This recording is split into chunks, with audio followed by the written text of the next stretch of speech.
I should have, but it went well. I don't think I have. And then I just sat down and second year. I don't know how it's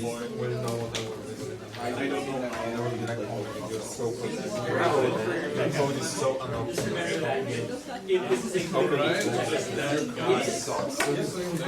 yeah, there would be people who are like, they wouldn't if you're not going to do anything, just being under fire. oh, yeah. I mean, yeah. You have a big group of yes.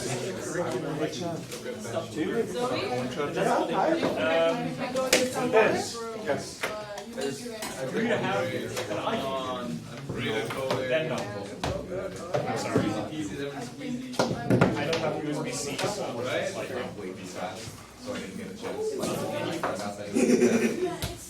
I would give it to you. It was already sold out. So I have to wait until like August. I think it'll be August.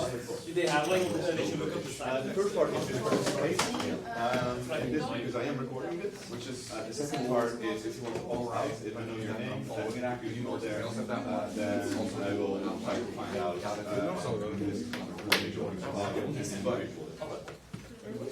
that's so that I can put it online. So that I can I would not be able to go home.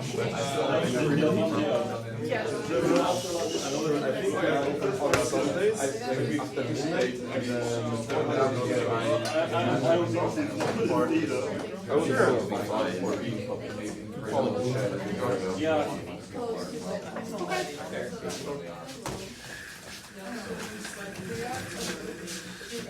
I do not have money. No, my bicycle. Get your exercise in. You can get your exercise in. Oh, well, I do not have a bicycle, but yeah, that would be kind of right. Cheap to just play a bicycle. Yeah. Thank you for waiting. Yeah, then take me I think they calculate from distance, so it's not expensive. Yeah. The time is mostly. All right. Attention. Attention. There is currently 2 papers going around, 2 forms. Those forms are for general agreement to participate in this workshop. I'm recording it on the camera right there and the microphone right here. That's first for my own ability to send this to other people and for my own ability to evaluate myself. The second part is if at all I wish to put this on the CMGT and CMD Discord servers, then you can opt out and I will first edit you out in terms of voice and in terms of any face recordings. Please on that part also put your mail, because then I can contact you to make sure that I know who you are. All right, there's a bit of walking time while it's happening. So first, quick introduction. Program foundations. Of course it's turned off, I think. This is wonderful, isn't it? Tack. There we go.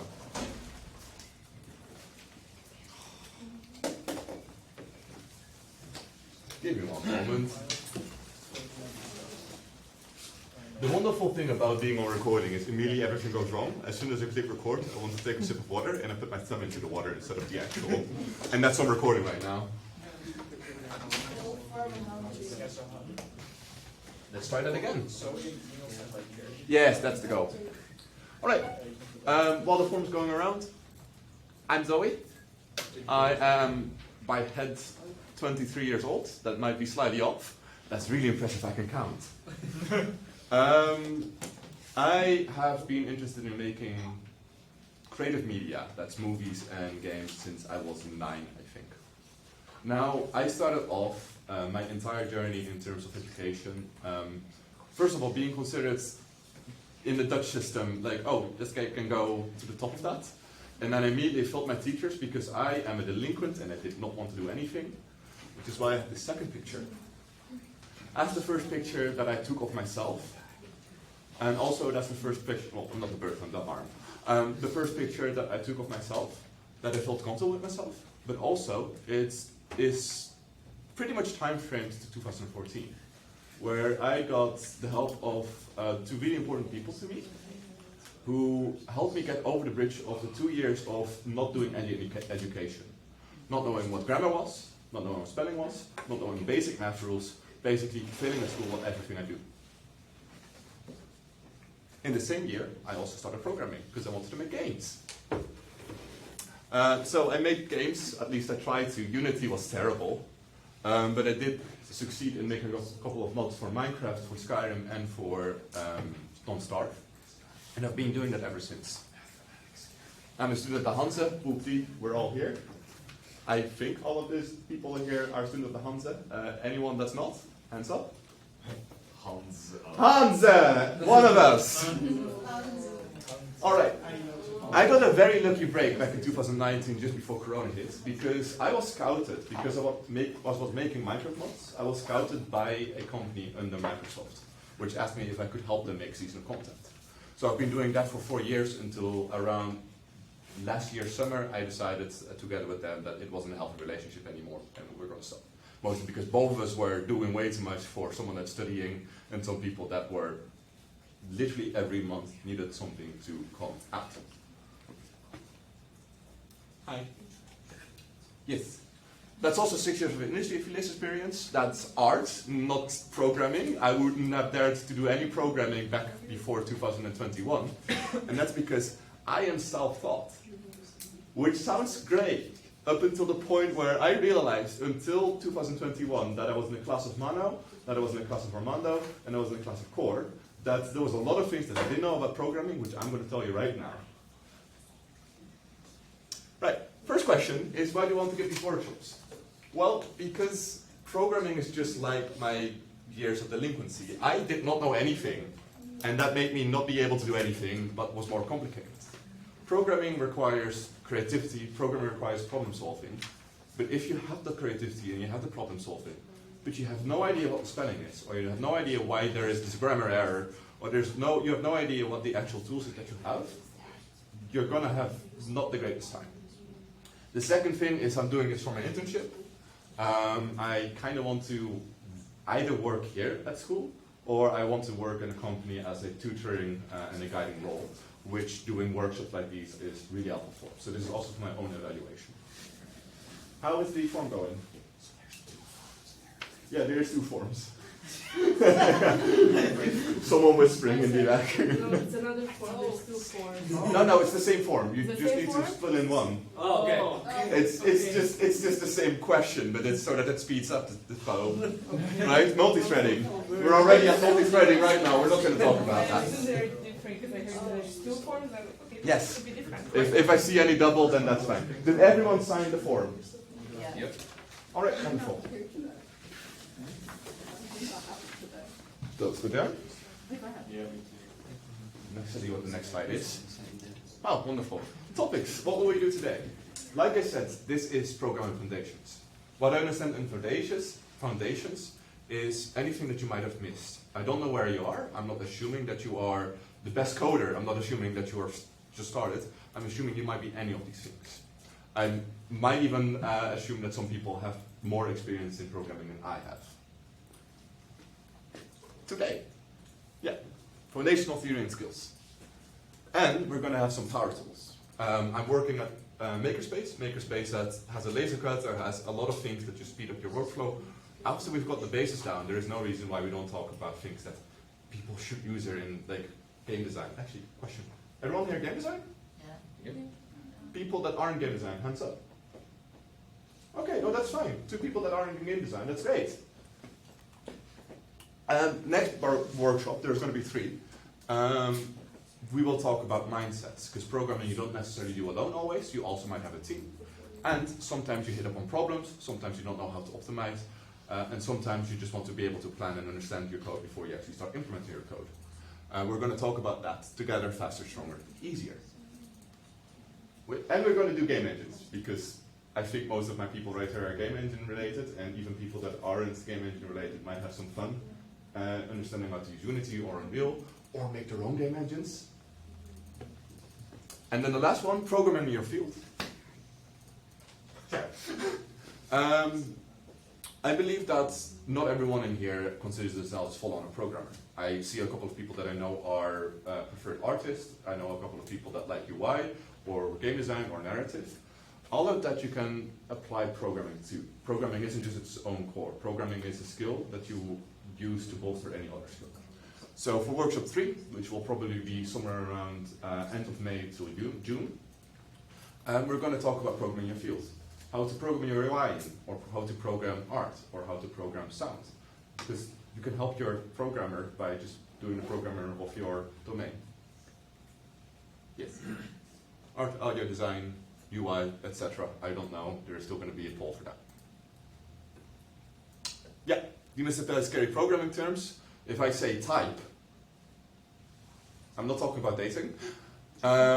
If I say aggregation, that sounds so scary, but it's not, and we will talk about that.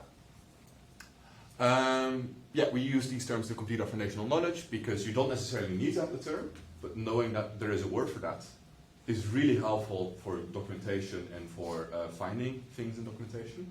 As a special added bonus, there is little cards, little decks of cards that I made that I'm hopefully going to make into a project.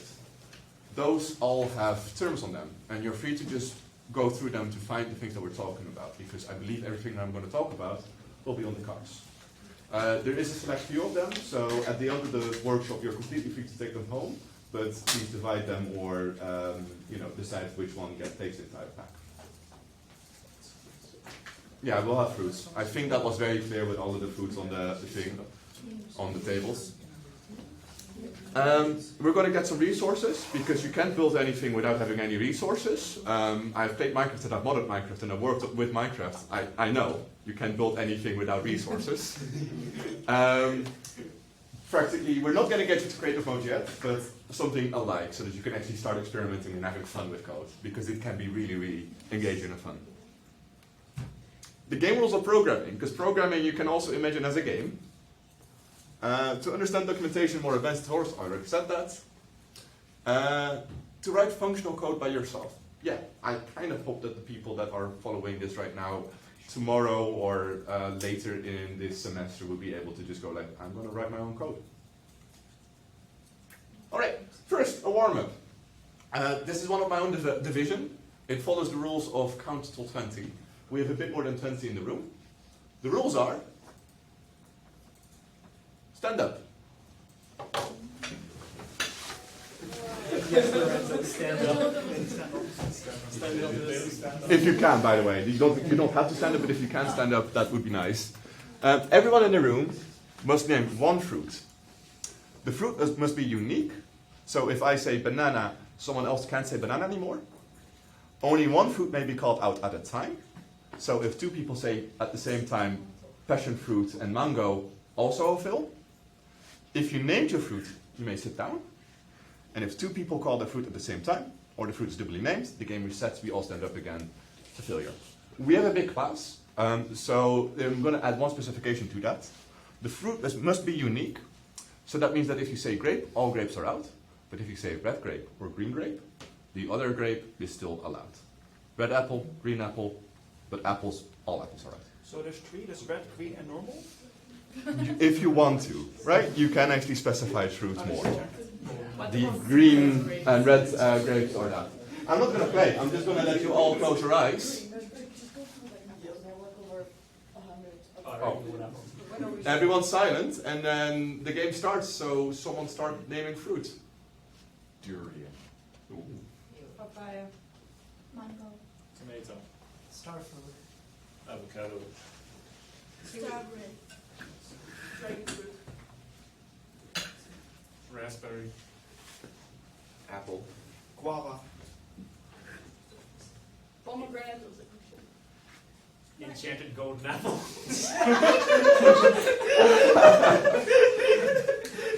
I'm singing Kelsey. Blackberry. And up. Wait, That's not a problem, that's not a problem. Because we failed, but we can try again, right? It's the same for programming. Do all the fruits you start? Can we say the same fruits? Yeah, everything resets again. We don't have the salad anymore, we threw everything out. It's sad, but okay. Yeah, again, we start again. Jury. Papaya. Banana. Big. Watermelon. Well, Grape. tomato, Dragon fruit. raspberry, Apple. Mango. melon. Guava. That was already said. That was already said in this round. Yeah, that was already said. Just checking for everyone. Who said that in this round before? Just checking for truth. No, the game goes on. Everyone that was standing still stands. Everyone that was sitting can sit. What? Oh. That one also passed. No one took up the other guava up. So So wait, what? You can Oh. see it. So wait, okay, I have Mr. and we start again. Ah. No. We start again as in the people that were continuing. Yeah. Yeah, anyway.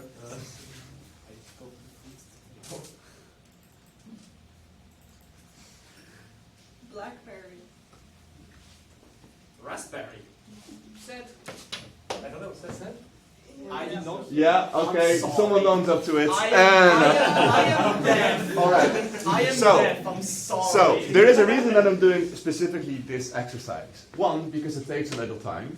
2, because we're working together. 3, because we need to increase focus. 4, creativity. And 6, if we fail, we can try again. Where did number 5 go? I skipped it. Really sharp. All right. And again. Hey! Papaya. Banana. Ah, too fast.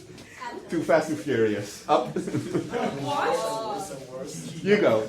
Durian.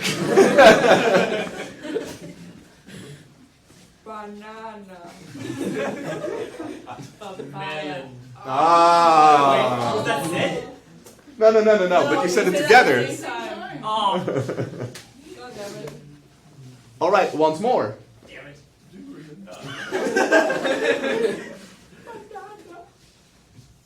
Papaya. Mango. Muskmelon.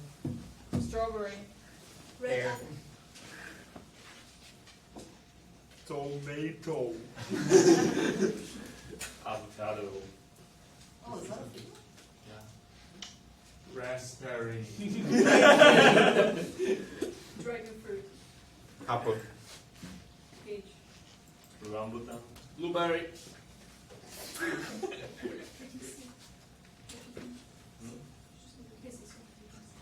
Fig.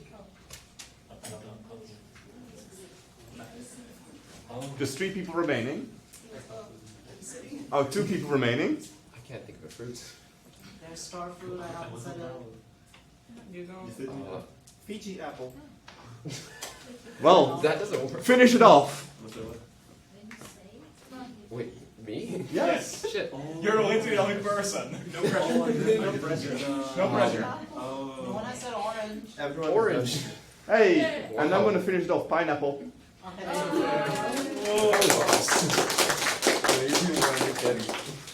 All right, we have someone else joining us. Thank you for that. Ask them for fruit. Yeah, well, Give us a fruit and see if it's not named. Oh, it's No not. one said it. Someone said melon. I'm gonna let it. I'm gonna count No, it. I said muskmelon. Oh, there we go. you're in. All right. Be kicked out of the door. So, and we're gonna keep it fun because we have side quests. Can I ask everyone to think of a project that they're either dreaming of, currently working on, or even struggling with? I've been meaning to make a game between a turn-based strategy game and a real-time strategy game, where you are like this kind of animation timeline, trying to like be able to go back in time, and then rearrange your turn, like a strategy game where you can like time travel a bit. I was thinking of making something like that. All right. I see someone else. I've been meaning to make a house builder game based off the Pomodoro timer. So if the more that you finish like your tasks with your Pomodoro timer, the more you're going to like decorate the town and the more resources. Oh, that's great. That's also almost a serious game I'm hearing. Yeah. Wonderful. I'm making a top-down co-op driving game, mini game. Yes. Could you explain it a bit more for me? You're driving around a map and picking up animals to bring them to the vet before they quote-unquote expire. Oh, okay. But what does expire mean for animals? The, I understand it with fruits. the PG term of Die. Okay, no, that's fair. You could always use faintness. Anyone currently struggling with a project? I have not started my project. yeah, that's my struggle. All right. That's the struggle. I cannot start projects. Yes. Can I, before going to Hugo, can I ask why you're struggling with starting it? Feels too difficult. All right. For me, it's also like once I start a project, I kind of feel like I have to like commit to it, but I don't have that much time, so it's like. Right. Right. Yes, that's a valid struggle. Sometimes I also have this big project. I've had this very small part of a bigger project I'm working on. I delayed for 3 months because it was just like, I don't want to do the work again. It's understandable. Anyone else that wants to share a project you're struggling with? Yes, Nico. So I'm making a Vampire Survivor clone thing, and I'm struggling with performance because I'm not sure how much get component like costs and like how to do communication between objects nicely. All right. Yeah, optimization. You didn't see that right here. We're going to do the foundation right here, and I think there will be something that might help you. I already understand that. There's going to be 2 other workshops. One is called Mindsets, which will also help with optimization, as well as coding better, faster, stronger, harder, easier, and together. And the last one will be programming in your field, so music, visuals. All right. Does everyone have, I want to check, I'll give you the last thing as well. Does everyone have a project in their head that you are not sharing? That's fine.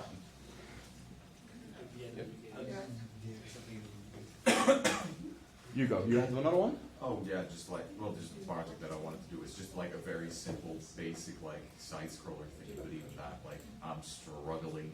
All right, what's the struggle? I mean, I tried doing it in like, what was the thing, Godot? But at that point, like the documentation wasn't up to date enough. Like you're following a tutorial. Wait, that's the previous version. Gotta find a different tutorial. Wait, that's still a different version. And just in general, like I do find that stuff difficult to like build upon it. And yeah, the documentation also is sometimes way out of date. even if it's not Godot, but like a simpler engine, like for example GameMaker, like I'll still be struggling with like very basic stuff. All right. I also saw Lorenzo put a hand up. With our group, we're trying to translate our an old project that we had into Unreal from Unity. I don't know if that like counts, but what we're trying to do now. Yes. Yes. Because today we're going to talk C# specifically because it's the language that I'm most used to, but also because it is explicit, so it's really hard on the rules. JavaScript is going to be like, let's go with the flow. If there's something wrong, let's tell you later, which is absolutely terrible. And C++ is Unreal. C++ is one of the more, I want to say archaic, but archaic isn't really the word for that. It's more that you need to have a mindset of also computer science, which C# doesn't have that much. C# is more human. But I will hope that the object-oriented, because C++ is also object-oriented and it's a C language, that will help you. All right. I hope that everyone has something, whether that's a passion project or a project you're struggling with, or a game lab project, a elective project, is also completely fine. And the actual side quest is apply the topics in this workshop to your project or struggle. If you made a connection and you want to share this, feel free to raise your hands. I'll come pick it up and I will ask you what connection you made and how you think you will be able to apply that to solve the struggle or to make something really cool that you already thought about. So the second side quest is keeping me sharp. Because I stutter. It might not have been noticed, but I do sometimes jumble over my words. I also sometimes mispronounce things. And in all of the cases of standing here in front of the classroom with all this energy, sometimes I might skip or miss a beat. If you have at any point have a question or notice something, then tell me and just also hands up or even just shout it out. Because having a question or telling me that is, first of all, evaluation and feedback from me, and also just asking a question, even if it's a stupid one. Stupid questions don't exist. I can only give a stupid answer, at which point I can evaluate that, and I want to give a smart answer right here. All right. Game rules for programming. Too late, you've seen it. What's programming? Hands up. Rachel. So it's about telling your computer, hey, you write something and your computer interprets it to do stuff. Okay, someone else. What's the struggle with programming? Oh, no, I thought it was still previous. No, you're completely right. I mean, giving instructions. Yes. You don't speak the same language the computer does. Either you've been spoiled or No. no. It's exactly like the problem with programming, and that's actually the entire mindset of a programmer is that you want to explain this to something which is really good at doing, but that needs to have guidance as well.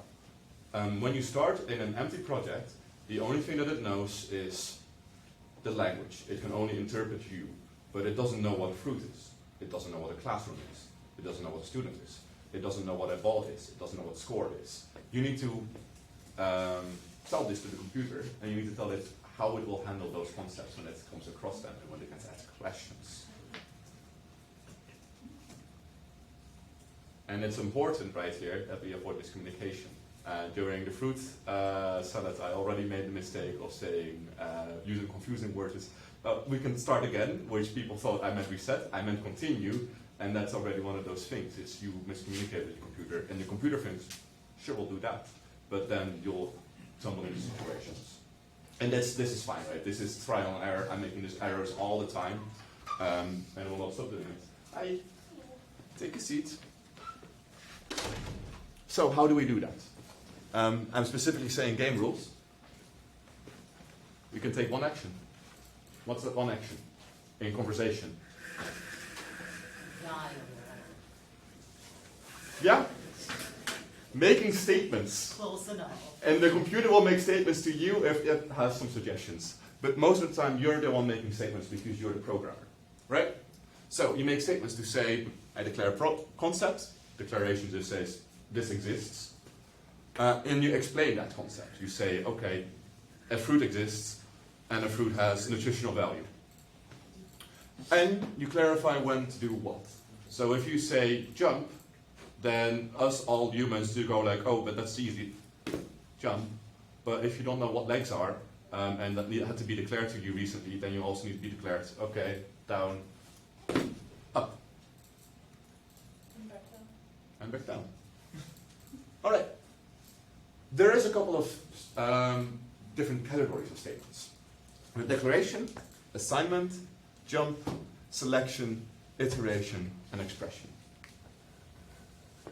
Declaration statements. Anyone knows who those are? I already had both of you a couple of times. Yeah. Like write a variable and you type in the variable like, oh, this does this and then this one code. It's basically like just giving like a definition, so declaring. Yeah, saying this exists. Fruit exists. I declare fruit. Fruits exist, and specifically, they can be eaten. Those are part of the fruit concept. Assignment. Anyone else? Hands up. Felix. Yeah, something like an if statement where it's like, if this is the case, do this. No. You are just. It's giving a variable. It's assignment thing. I forgot. All right. Giving it a number, a name, something that can Yes. be recognized by. A value. You were really, really close, and human phrasing as well. The official word for it is a value, but technically, yeah, it's the same idea.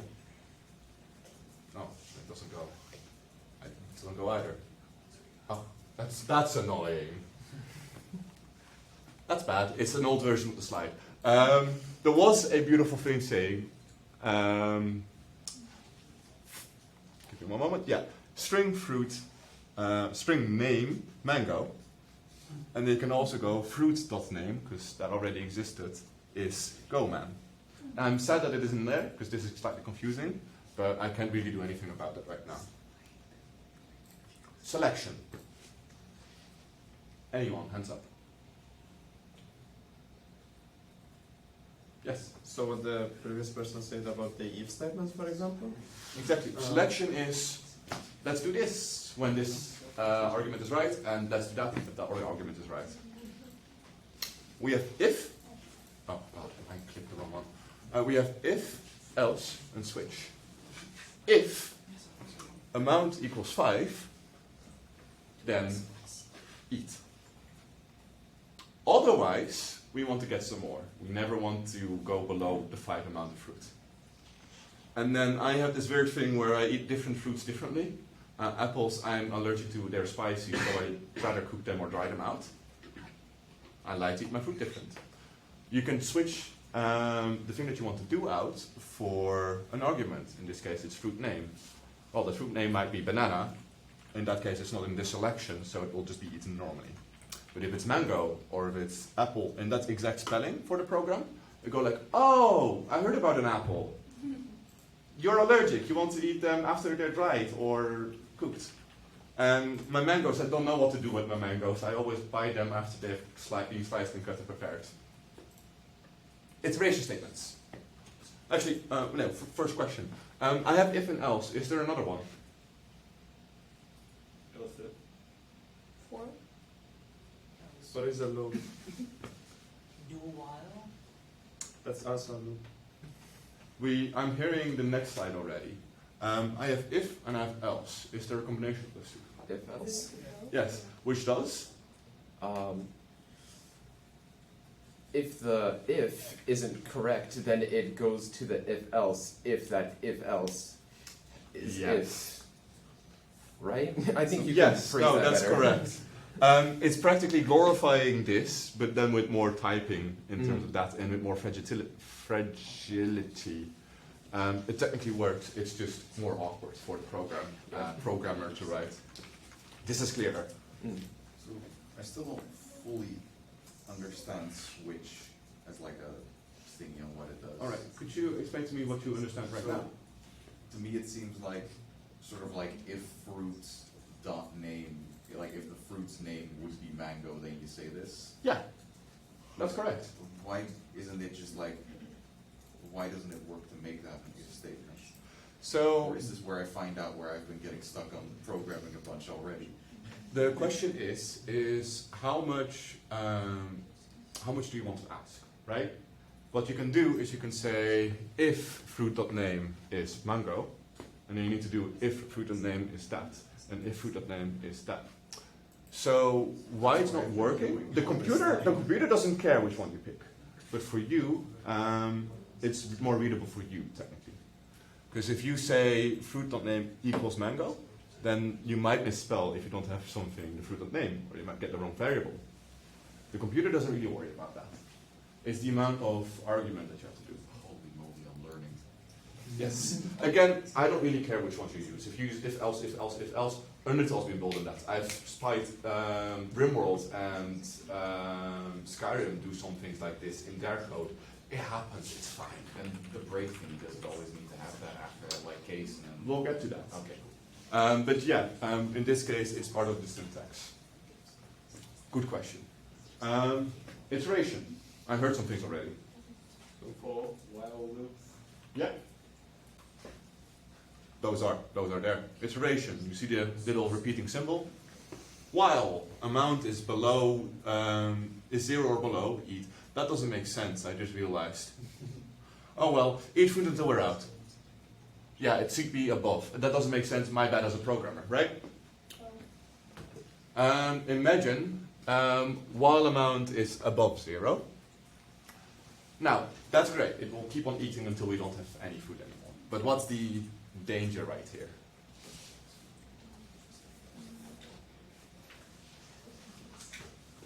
That it will keep doing the. I'm sorry. you Yeah, Chris. You say don't have the correct word. No, that's fine. That's fine. That it will keep doing that I kind of forgot how to phrase my thing. You can go ahead.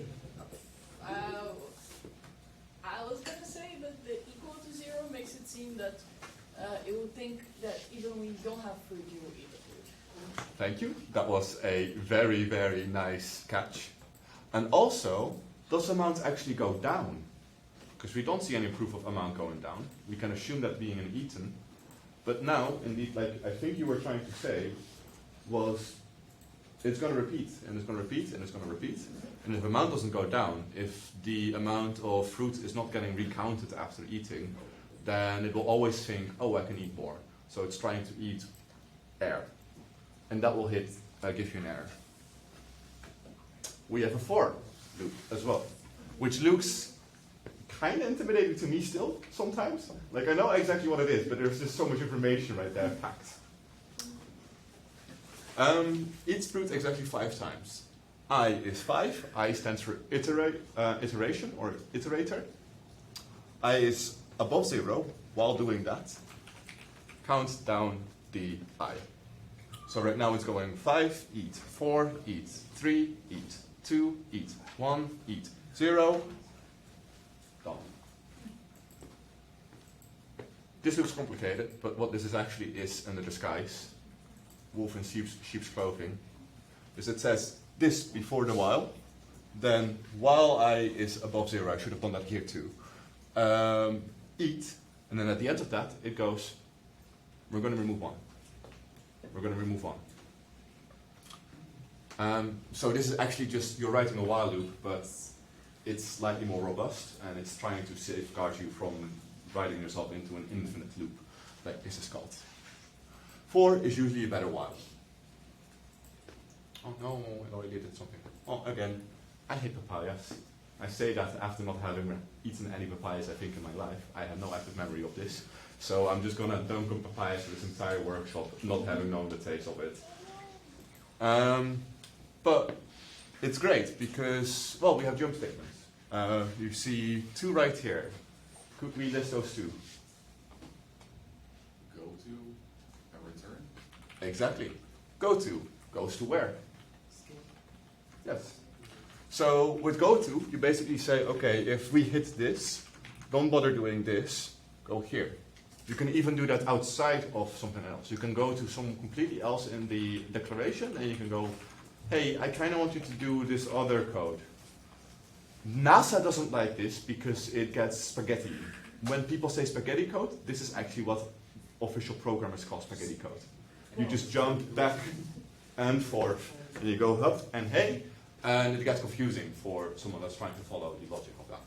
But it is still there because it goes back to computer science, where you might want to jump to a completely different part. And that's also how it works under the hood. What does return do? Yeah? Finishes the thing and goes back. Yes, it says we stop here, we go back to when this was called. Return practically is another go-to, but it goes to this old thing that is saved in memory that you don't see. And you don't have to think about that because you can just use the return word. Yes? Wait, so return, like it goes back to the code that originally called it and stops the break, or it just like does the thing again? So return does. You have, this is kind of useless because I have return at the end of this. Return says, okay, we are done with this. If it was here, at example, it will go, okay, we're done with example. So can keep on going after what we had in the example. Oh, okay. I'll work a bit more with that because it's weird to see that if you don't have the context of the code. Yes, you go. If it then goes down, so it goes to the skip, then it goes to the return again, and then it goes to eat, does it then go to skip again because it's just kind of going down? Right, yeah, sorry, that's again my miscommunication. Good that you catch that. No, return literally goes, we're done with this entire method. This is finished. Wrap this up, Okay. and let's go back to where we were before we actually hit on the method right here. Okay. And that can happen anytime. Right here, that's just kind of silly because it's returning nothing, and it's returned at the end of that. This is also a return. It goes back. It doesn't get stuck in an infinite loop. Yeah, exactly. But you can also do that right here. After you see a papaya, you just don't eat it. right? Yeah, that's usually what I do. So if you have like an entire piece of code, Yeah. and there's a very specific case where you want it, then it would be efficient to just say if the specific thing doesn't happen, just return, because that doesn't have to run through the rest of the code. Exactly. That's why you want to use return a bit more, because sometimes if you are like, okay, what if this name was in a whitelist of fruits that we didn't want to eat, or blacklist that was called, then just return. That's this. Yes. So under no certain specifications, when it hits return, it goes to the very start of the code. Yeah, before it was asked. If I ask you all to stand up, but if you have a broken leg, then I'm not going to require you to stand up. So that would be stand up, do all of the things that you need to stand up, but if you physically can't, just don't do that. Don't do the code below that. Don't do jumping. Does that help? You're still looking a bit confused. What do you mean before it was asked? In what line was it asked? So this is a method. If I ask you to give an example, and I hit the papaya, could you give me an example of a fruit? If my brain thinks about a papaya, I'm going to say don't do that. Right? So I'm just going to continue with other thoughts. I'm going to say, sorry, I can't do that. Like return says no to the entire other thing. It did all of the other things, and then it goes like, okay, we can stop this request. And I'll show this in a more exemplifying thing, because this needs context. So is it kind of like a way to just skip this specific method, pretty much? Yeah, you've done what you wanted to do. Like, let's set the color to orange when you were visited, but then only do the other things when you are not. Yes? I had a question about goto. Yeah. Can you go to something that's before this function/method? Yeah. Goto is basically what creates spaghetti code. Like, spaghetti code is now a meme, but it's what creates spaghetti code, because it goes like, okay, now we wire to there, and we wire to there, and that's going to get confusing. But isn't there like a rule that you can't really, that functions can't really communicate with other functions unless like it's public? I'm going to put a pin in that. That's called scope, and we're going to talk about that. Is that alright? Yes, last one. Why can one not just say if remake by the skip function and then else eat? Yeah, that can also happen. That would be more efficient in this case. But this is an example to show all of the two things. We also have continue. Do I have the picture for continue? I do. Wonderful. Continue does that for iterations. So if you have an iteration, a while or a for, keeps on doing that. And if it hits the papaya, if I have 10 fruits, I'm not going to eat the papaya fruit. So I can ask it to continue. And then I'm going to go with the other fruits, but I'm going to skip the papaya because it's a papaya and it grows. Then there's also break, which isn't in here, but you did ask about that. Break says, we're in this statement, we're in a iteration statement. Stop that. That's as simple. So let's actually go back to the switch. What this does is it goes, fruit name is mango, right? And then if it's actual mango, then right here it goes, okay, all of this, and now we stop that and we go right here-ish. Yeah. So that's what break does. It just says like, okay, we know what we know about this statement. And now we skip 4. Yes, any questions about continue and break? No, wonderful. Okay, expressions. And again, sadly, animation is already played. Expressions are what we would call a question, right? If I ask people what is 5 plus 5? 10, right? All of you had this expression in programming, would be called expression. You evaluated it, it's 10. An expression is evaluated. So in this case, how much do we have when we slice it? When we slice it, we have, well, if you slice a fruit, you have 1 more than the cuts that you made. And when you dice it, if you make it into cubes, you have that times 2, or times each other. But also, jump is also an evaluation. Do you guys want to jump? Is a question that I can ask. This is a bit of a reference. I'm a huge nerd, so sorry if you don't catch this. The life of the question and the answer to the... I messed that up. The answer to the life, the universe, and everything is 42. It is. It's from All right. Punctuation in programming. Join us. Talking about punctuation. Let's eat, student. Oh, no, I'm not going to eat you. I want you guys to eat. There should have been a comma there. We want to avoid miscommunication, right? Like, all of us might have read this as like, oh, we're going to eat students. Cannibalism, great. Computers are very literal. And sometimes they might catch you out in this, and sometimes they won't until they run. At which point, they did something that you would find extremely infuriating, like interpreting let's eat students as actually eating students, and not let's eat, comma, students. And yeah, the food is there to be consumed. There's also a piece of paper, by the way, which I forgot to mention. You're completely free to doodle and to take notes on those pieces of paper. Yeah, when they don't understand something, or when they require information, they'll notify you. If something doesn't exist, and if I say, please eat that banana that's laying right behind that laptop, I can pick it up. It's a bit more visual for everyone. This banana. Can I eat it still? No. No, right? So if the computer gets asked to do this, and it goes like, I can't, that's what's called an exception. Or, in this case specifically, a null reference exception. Null means doesn't exist. I can't eat the banana if it's gone. I'm going to put this in the part right here. Right? Take a sip of water.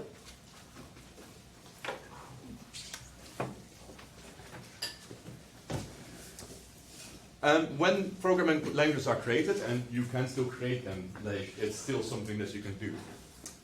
One of the first things that the creator of the programming language needs to do is actually think about how punctuation works. C languages and JavaScript, the things that you're most likely to hit during the CMD and CMPT students first, have really similar rules for specific things in programming, which are braces, semicolons, and parentheses. And brackets. And something, generic types. We'll get to that. Alright, braces say compound statement. Another word for compound is together. And what they do is they say, this is the declaration. All of this is part of the declaration. So, fruits have a name, and they can be taken a bite out of. These are also commonly referred to as code blocks. This clear? Declarations of scope. I just got a question from Madeline about scope specifically. Declarations have a scope. That means that if you say name right here, I can still use name right here because they were created in the upper compound statement. But if I have a variable right here that I call remaining within the byte, after we're out of byte, the actual question of byte or the entire concept of fruit does not know what remaining means. That's only the question of byte. So it will forget about that and it will not exist to it. Your computer is going to be really good at pointing that out and that will create red squigglies. That only goes for declarations. So that's not for anything else. If you say go to this part of code and it will know that it's in the same file, it will just go like, cool, I'm here now. Semicolons and a non-compound statement. Again, compounds are code blocks right here, and it's really clear if this is the end of the code block that it's like, okay, that's all finished. If I'm in front of the board to tell, right? But there is still statements that are just one line. They're not compounds. They're not created bigger. So if you say remaining minus 1, sorry, remaining equals remaining minus 1, and you stop that, then it's understood.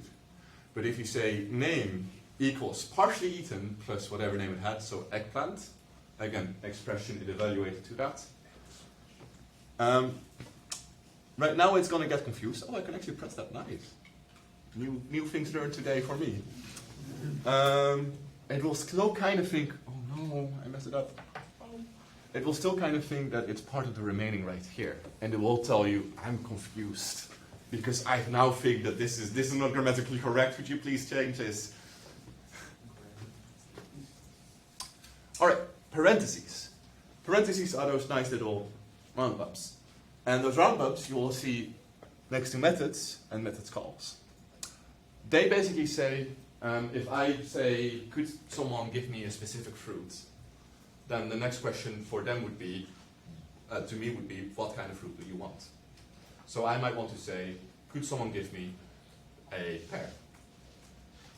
And then that would go into the parentheses. When you actually call, yes? Parentheses. Yeah, parentheses. Those are called parameters if you're declaring them. And if you're using them in an expression, in an evaluation, those are called arguments. Take 3 bytes. And then this would be converted to 3 when it's run. So name is partially eaten plus name. That doesn't matter. Remaining is remaining minus 3. If we had 6, it's now 3. If we had 3, it's now 0. If we had 2, it's now minus 1. Oh no. And we are going to talk about brackets. But I'm going to put a pin in that. Because brackets are part of something called collections. Collections are practically groupings of data. Like I might have a book or I might have a laptop. And that's going to be one space of knowledge. That entire book would be knowledge. And brackets then are to say, I want to have page 6 out of this specific book. When you see brackets, you will know that there is going to be more data in the preceding variable and that you want to get the specific data. So in this case, fruit 3 named is lots of fruit 3 dot name. So I get the third fruit of this entire pile of fruit. And I know that that's 1, 2, it's a pair. Yes, when you see brackets, this means data is stored in a neat number package. But also, and this is slightly invisible, they're used for attributes, which is something that we'll talk about in the second workshop, because attributes are an advanced, higher level topic, which requires things of reflection, and reflection is something that I'm going to do after the workshop for evaluation. Exercise, great. I'm allowing every one person that wants to only one answer. So pick your answer. You can just tell me which one you want to answer. We're not going to pass this slide until all of them are answered. Is it readable, by the way? Even for the people at the back? Yeah. I can answer the third. Answer the third one. Do you want to stand here? No, I want to answer after the person that answers the second. Oh, but you can already say where do we use assignment. You can answer that. It doesn't have to be in order. I should have called them A, B, C, D, but too late.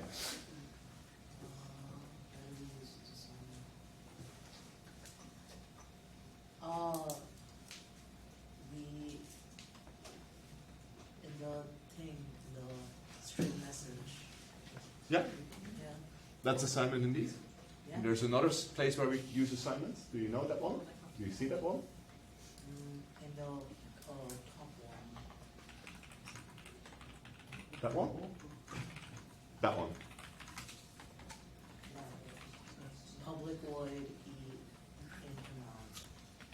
That's not right. Okay. Exactly. I think it was that one. The name is Mango.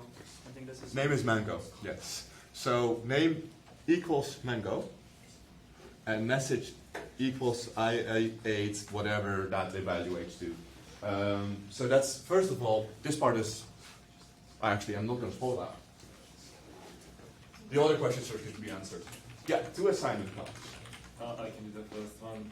Yeah. So, for the class fruit, that's a declaration statement. So pretty much everything that has public in it is a declaration statement. That's true.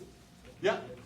But that doesn't get us everything. There is one more declaration statement. The string message. Yes. So we say public class. So it says, okay, there is a class called fruit. There is a string called name. There's a color called color. Really, really creative right here. There is a method called eat.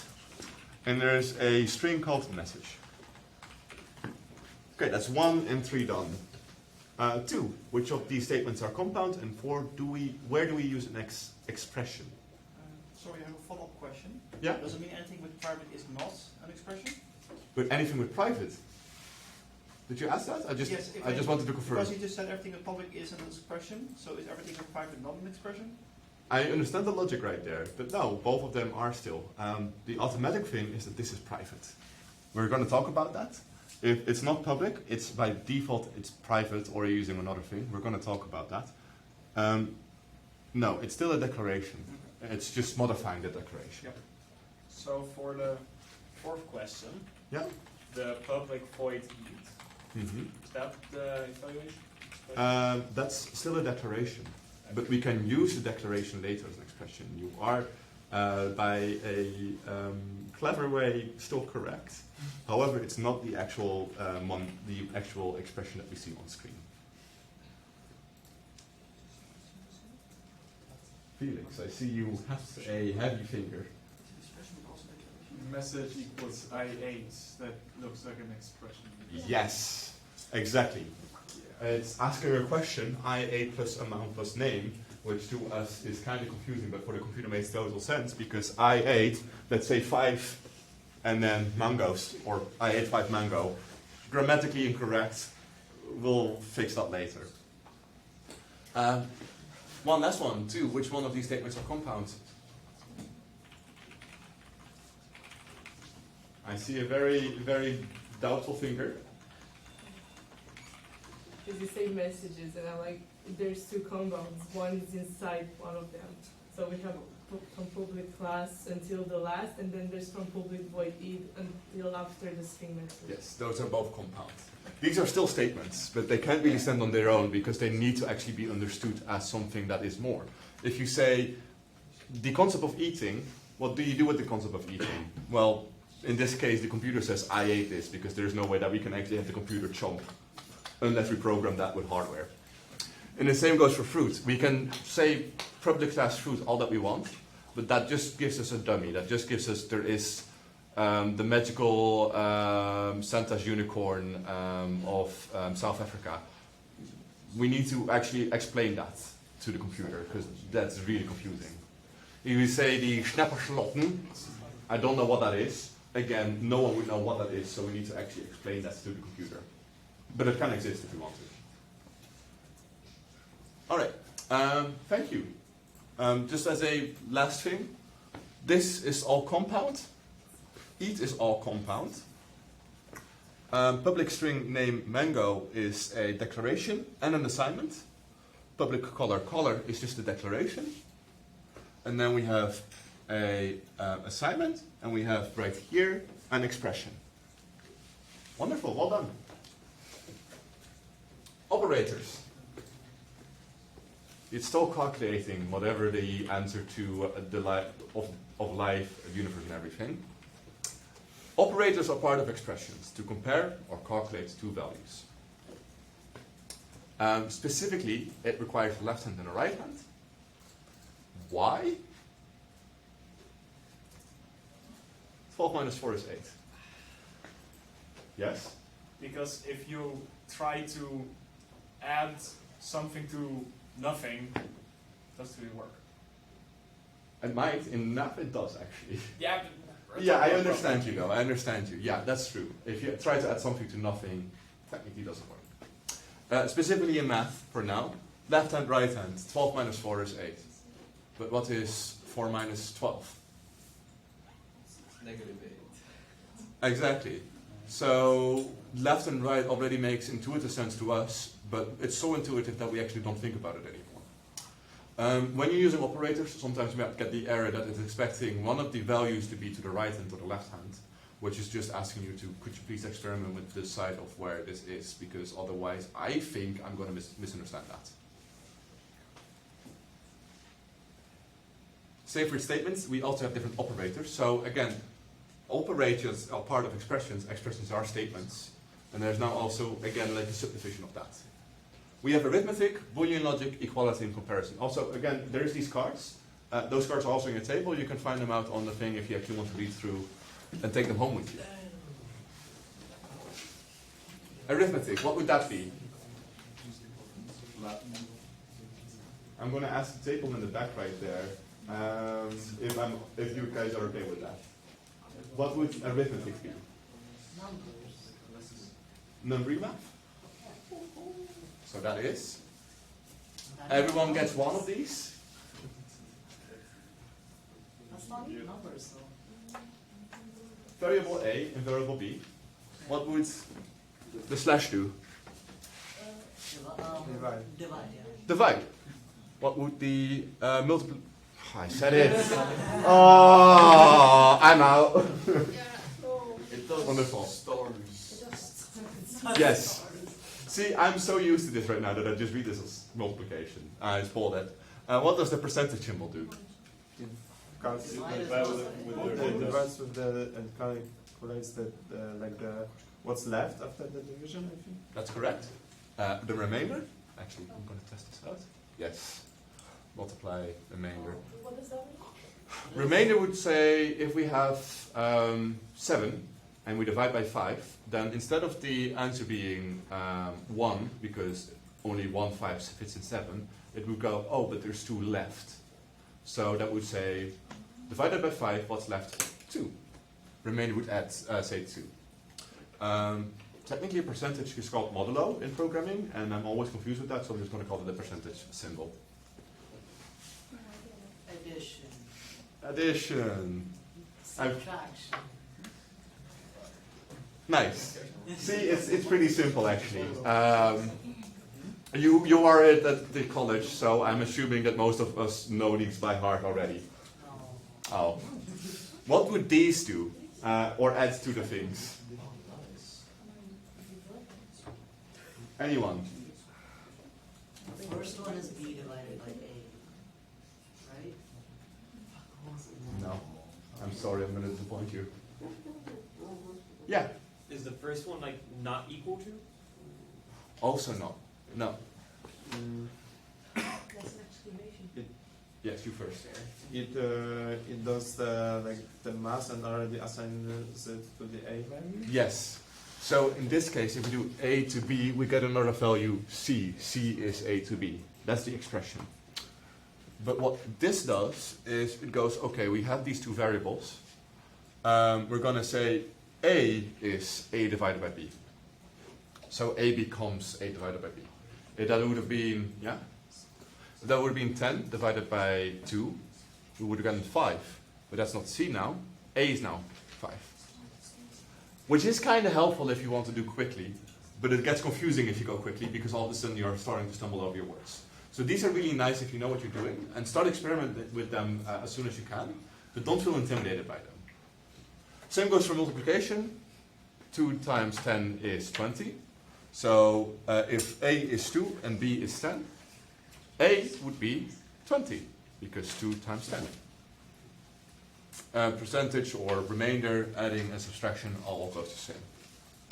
And then the last one, which you might have already seen.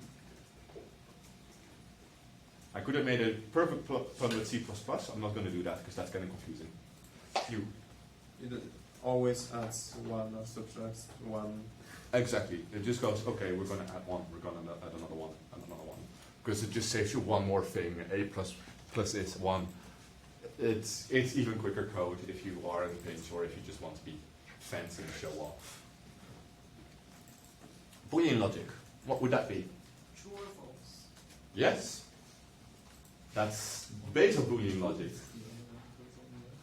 Do we have students in this room right now? True. Do we have teachers in this room right now? True. No. Are you? She's not You officially are a the teacher, right? No. Do you guys have a teacher in the room right now? False. Wonderful. Now, we as humans are really logical with this because we can just go like, oh, we know Zoe's a teacher, right? Or in this case, I'm taking the role of a teacher. So it's, again, operators right here are very, very intuitive to us. But to a computer, they still need to actually think about every step of the way. What does the exclamation mark mean in Boolean logic? Not, said, okay. And the ampersand. Stay silent, Max. You're correct, but keep your hands up and then... Thank you, though. That's correct, yes. The next one? Or. All right. I thought it was a capital letter I. Okay, that's confusing. Yeah. No, it's the vertical bar. I don't actually know if there's a specific name. I call it a vertical bar. And then we have something fancy called a carré, or carrette, if you're not French. What does that one do? Powers. I thought that too. But in Boolean logic, well, that's true. Also true. Also true. In Boolean logic, it's the opposite of OR. XOR. There's an opposite of, is that a real word? Yes. So, if we have, let's say, I mean, XOR is not the real word, but it's become a program word. It's XOR. I think they usually use NOR. So like Yeah. NAND. NOR is another word for XOR. This is what I found in the documentation. I was confused by it as well, because I thought it was power. But it's not. Is this an appropriate language in a classroom? What did I say? XOR? Oh. Yes, one of. So if I say, does only one of these people have a purple sweater? I'm saying this with very crossed fingers. I believe I'm the only one. Right? It's purple. Purple pink. Oh, there's purple on it. It's just purple on it. Yeah, sweater, yes. I thought it was colored. But if I say, am I the only one? Is there only one student with a black sweater? Only one. That's no, right? That's where you want to use XOR. Like, stop if there is an exception to this. It's the opposite of OR. It's like using these two. What do these do? I saw a hand go up. There's more ends for the if statements. All right. And why do you want to use these over the other ones in if statements?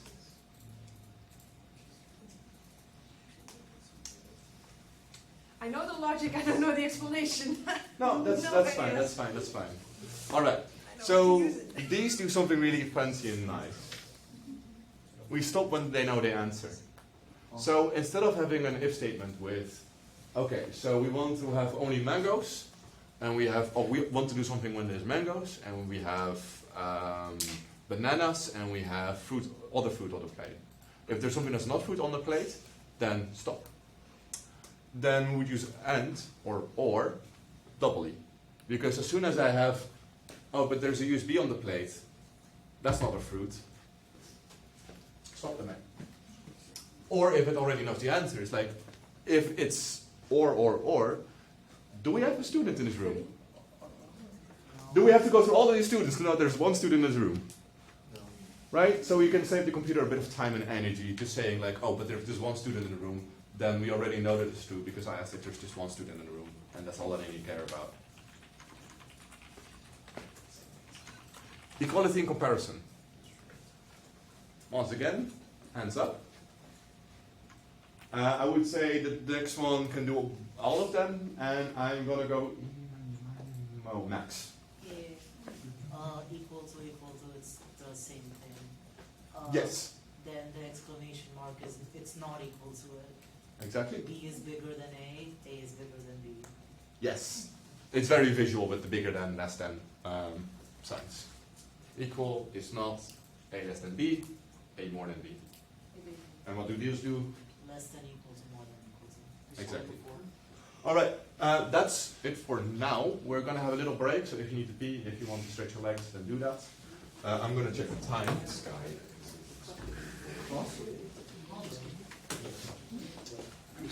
Yeah, question. Yeah, like Jersey. Meanwhile, I'm completely open for questioning, so if you have any questions about specifics, come ask.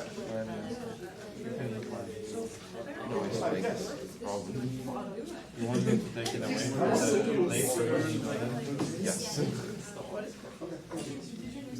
Thank God. You know what? It's so close. It's fine. It's fine. Like she was really holding one, right? So you know like you know there's like one feature. So you don't find that there's only one bit. Don't need to use Oh my God, I don't know what I'm doing. well, yeah, only one hit it or like It is not. Give me 2 years, I will cry.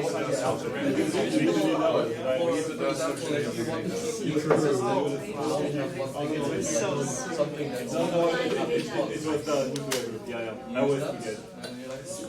No one else does. Yeah. Usually I can put it on without editing. I don't have to see my own voice for this. Yes, my favorite. I love that I can do that. Here we go. And I have hairs in I could have had a YouTube career if it didn't have a voice. I probably would still wouldn't, but I don't necessarily hate my own voice. It's just that I have these mannerisms that I don't like, and I know who's from murder urgency. I promised myself to only have a short You go to the grocery store and you go, I want my 1 banana. Let's say you're not going to use it. If I see that, it's like, oh, but let me do this. Normally you're not going to use it. I just full on hate my voice, you know. I understand that. Yeah, you need some voice training. But I will. But that's like counter, you know, like even if they don't do it like perfectly internally, like if they bring out something that's fine with I me. will say, I think I've used this exactly once, and I looked it up and I realized A bit, great. I did it once, and I remember specifically commenting in my code that this isn't. Well, If I can make my hobby into a job, I would. Like, I see a lot of like, fuck you, it's my son. can I pass it? No. Then it's like, Yeah, like so, I don't know how to. You have, so if you want, okay, that's nice. right, you have a Like, right? oh, I understand. Oh, don't worry, like, we do the same thing. Yeah, because, like, for me, I feel like, I can put myself, I want to do well, I want to sound like that, like, I'm the great leader. I use the word I'm stuck. I'm full of words. I think for my group, it's maybe like, So I have to go to always this made place. it different side, we do our things like this. Set up music. Yeah.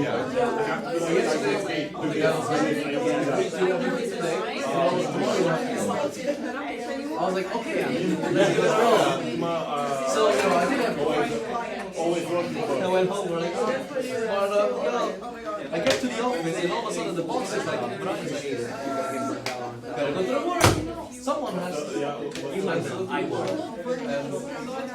do this. Yeah. And I tried to, I'll follow you. Yeah, thank you. You can do it. I think I've been saying you know because of him, to be honest.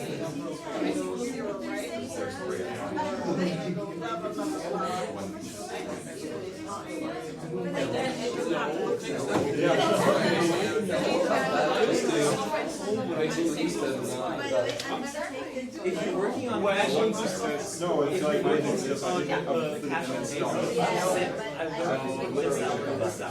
what you can get this on the No, that's being worked. That's I'm going to start in roughly 1 like If the score is currently 0.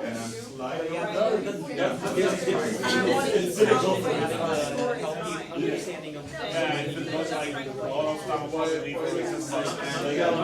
don't think that's like a thing of like that's me. I have a strategy and at the beginning of the year, case by year, is when I needed them. Sometimes it's like it's like you know in the life. It's like you know in the life. Like he offer himself to present. So, yeah, exactly. They love that path because I've actually managed it pretty well. So, You understand? banana. No, I want to keep the banana for any examples. example banana. It's the example banana. The banana used to be example. That banana. the version. Sorry. Download the version. I don't know if everything You is can also working. install it. The idea is that if there is, because there's one person on the table with that, you can just work together to get things. I mean, I opened it. I don't know if it's missing yet. Hopefully it's good. If not, It'll be fine. yeah, there's people. With my sorry voice, which already has been used too much today.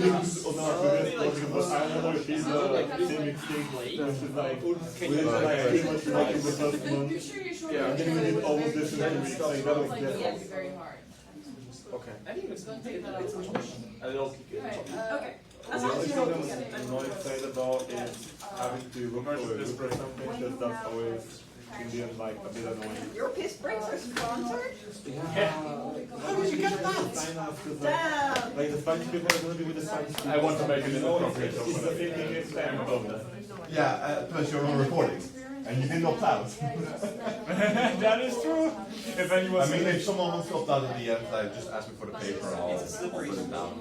just has like, don't make inappropriate jokes or being recorded. Good job. I mean, that was kind of part of the course. I don't think those people would rather go to work for something. Like when different teacher sits in the lesson, it's like, don't make inappropriate jokes. I don't think it's not going to affect the work. We're all students and like, hopefully above 18 or roughly above 18. We're expecting to be adults. If that's including an inappropriate joke, then that's fine. If HR needs to be That's the main thing. Like my class, we need to keep it somewhat professional here. My class.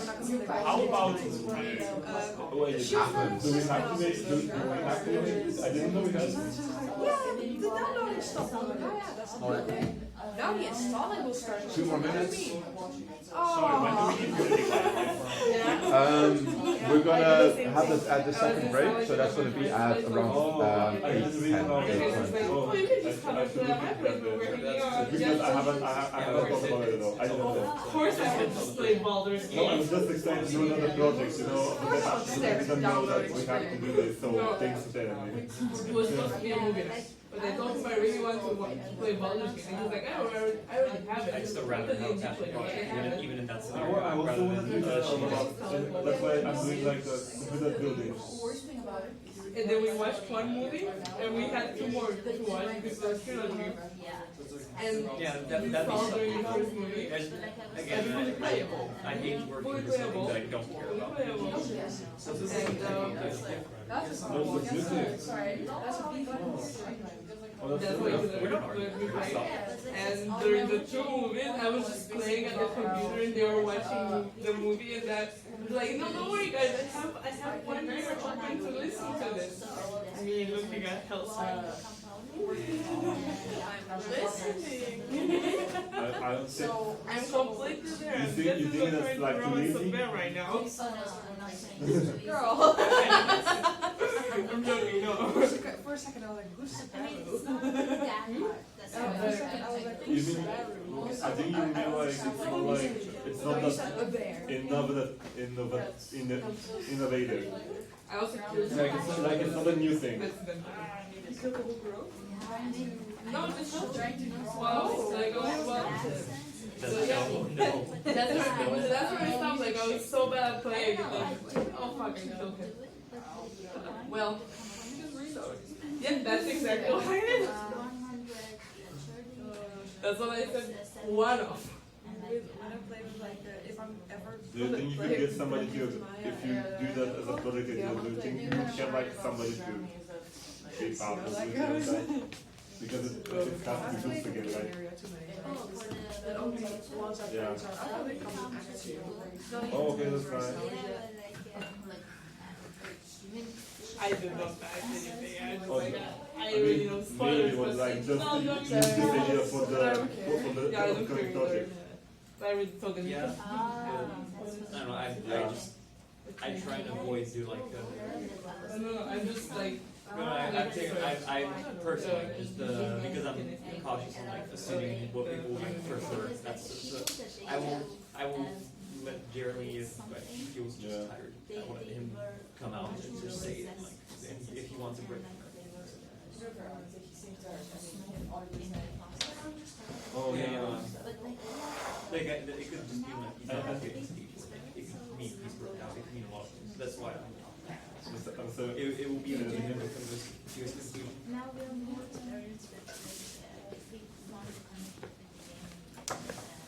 Thank you for helping. It's just mainly to avoid too frustrating because it really happens if we assume that. Yeah, I'm also it kind will be of frustrating because I have experience. hoping to assuming maybe do something with that, like it's just something involved in my head, you know. So, and when I saw that, and when I saw like what other people have, I was like, what the? I mean, yeah, like, how do you do it? How do you do it? Like the guy, they have some of them have like such complex shit. Like there was one group who had like yeah, like the thing where you throw balls in and yeah, just yeah, it's just about managing. Oh, yeah, it was so good. Like I was just like.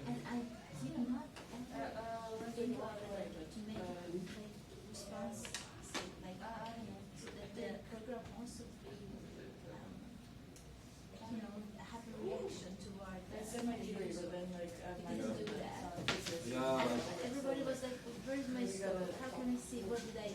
So, but they had LED over there. They can say, oh, this is Oh well, we did have LED, but like I think like I'm sure if we have like one more week, we would have like LEDs and all that stuff, all the Facebook things. But yeah, I still want to go to you, like I did as much. Maybe if I can just access your image, then if you're finding thoughts. Also, I mean, no, I mean like your Unity account.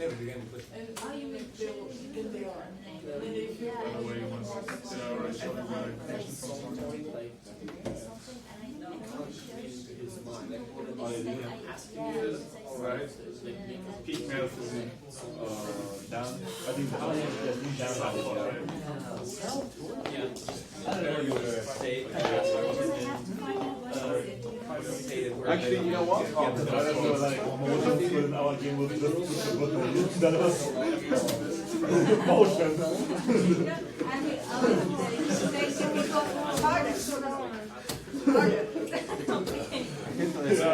€10 today for food. But we have 3 food now. I will not spend money and leave. Yeah, that's the thing, because sure, I know most of it, It's drinks and a pear. But I'm really so poor and I cannot do it. And it's for free and I cannot read it. I mean, You can say to be fair, I didn't know what it was called. How much? I just download stuff that I didn't automatically. we didn't have time for posters. No. Like our poster was So, like you saw some of people have like very it's good more like a posters. blood. How was it called like this? Yeah, it's still going. It's more like a heavy. Yeah, exactly. Do you want show me my website? Yeah, you want me to just send you a message? Because I have commission files. To be honest, I was afraid we were gonna pass it this time because like I was like read, but it seems like I'm pretty sure compared to like what was out there.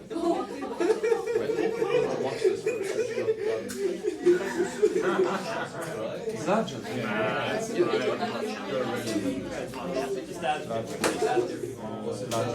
So it's that joining, right? Yeah. Oh wait, The joining sounds so smooth. How to infirmary in D&D. I need to read this because I So it's a blood joining. I made a module done very quickly. for shit I searched up for ChatGPT all the time. I had to specify all the time in D&D. I do not condone self-harm or anything or psychiatry. It's for D&D. I'm fine.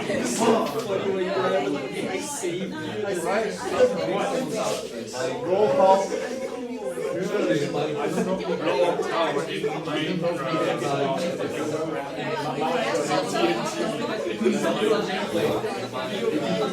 That's actually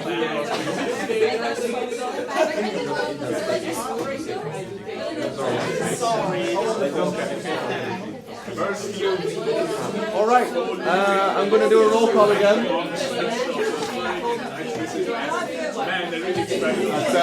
Attention.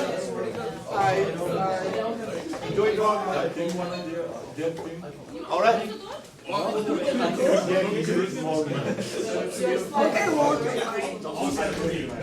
All right. We have an emergency situation. I'm joking. But we have 6 doctors coming towards us. We only have 1 apple. We can slice our apple to protect us from our fate. An apple that they keep the doctor away, and also me, because I'm allergic. Are they vampire doctors or something? I guess I had to really quickly make like a thing. Anyway, I want to have from someone all the declaration statements again. I have a question. Yeah, of course. Would half an apple keep half a doctor away for a day, or a doctor away for half a day? I am by the ruling that just like vampires, they're just afraid of the thing. Okay. So if you even have like a little part of like garlic for a vampire, right? Like just a slice of apple. Like maybe a seed of an apple does not go as far, but like maybe if you show them like a little apple seed in a vial, that still will scare them. Like a necklace made from slices of apple. Yes, exactly. The more, the better. Or like apple rings. The more, the better. But we only have 1 apple, and we have 6. We have 6 doctors. All right. So, please give me all the declaration statements that we have right here. You can team up by this. Like if you want to do this with a double tag, and if you want, you can even walk to here if you feel like you can absolutely. You go. So there's a way to Yes. in vertical and in horizontal. No. Yeah. All right. That is almost. Those are declarations. They're declarations part of the actual void declaration, so they're parameter declarations. And you are correct with that. Those are declarations. The rest are just like, yeah, then it's slices. Yeah. That is 1, 2, 3, 4. Yeah. All declarations. Wonderful. I think that's all of them. Did you have anything else that you want to add to that, or was that the answer? I don't know.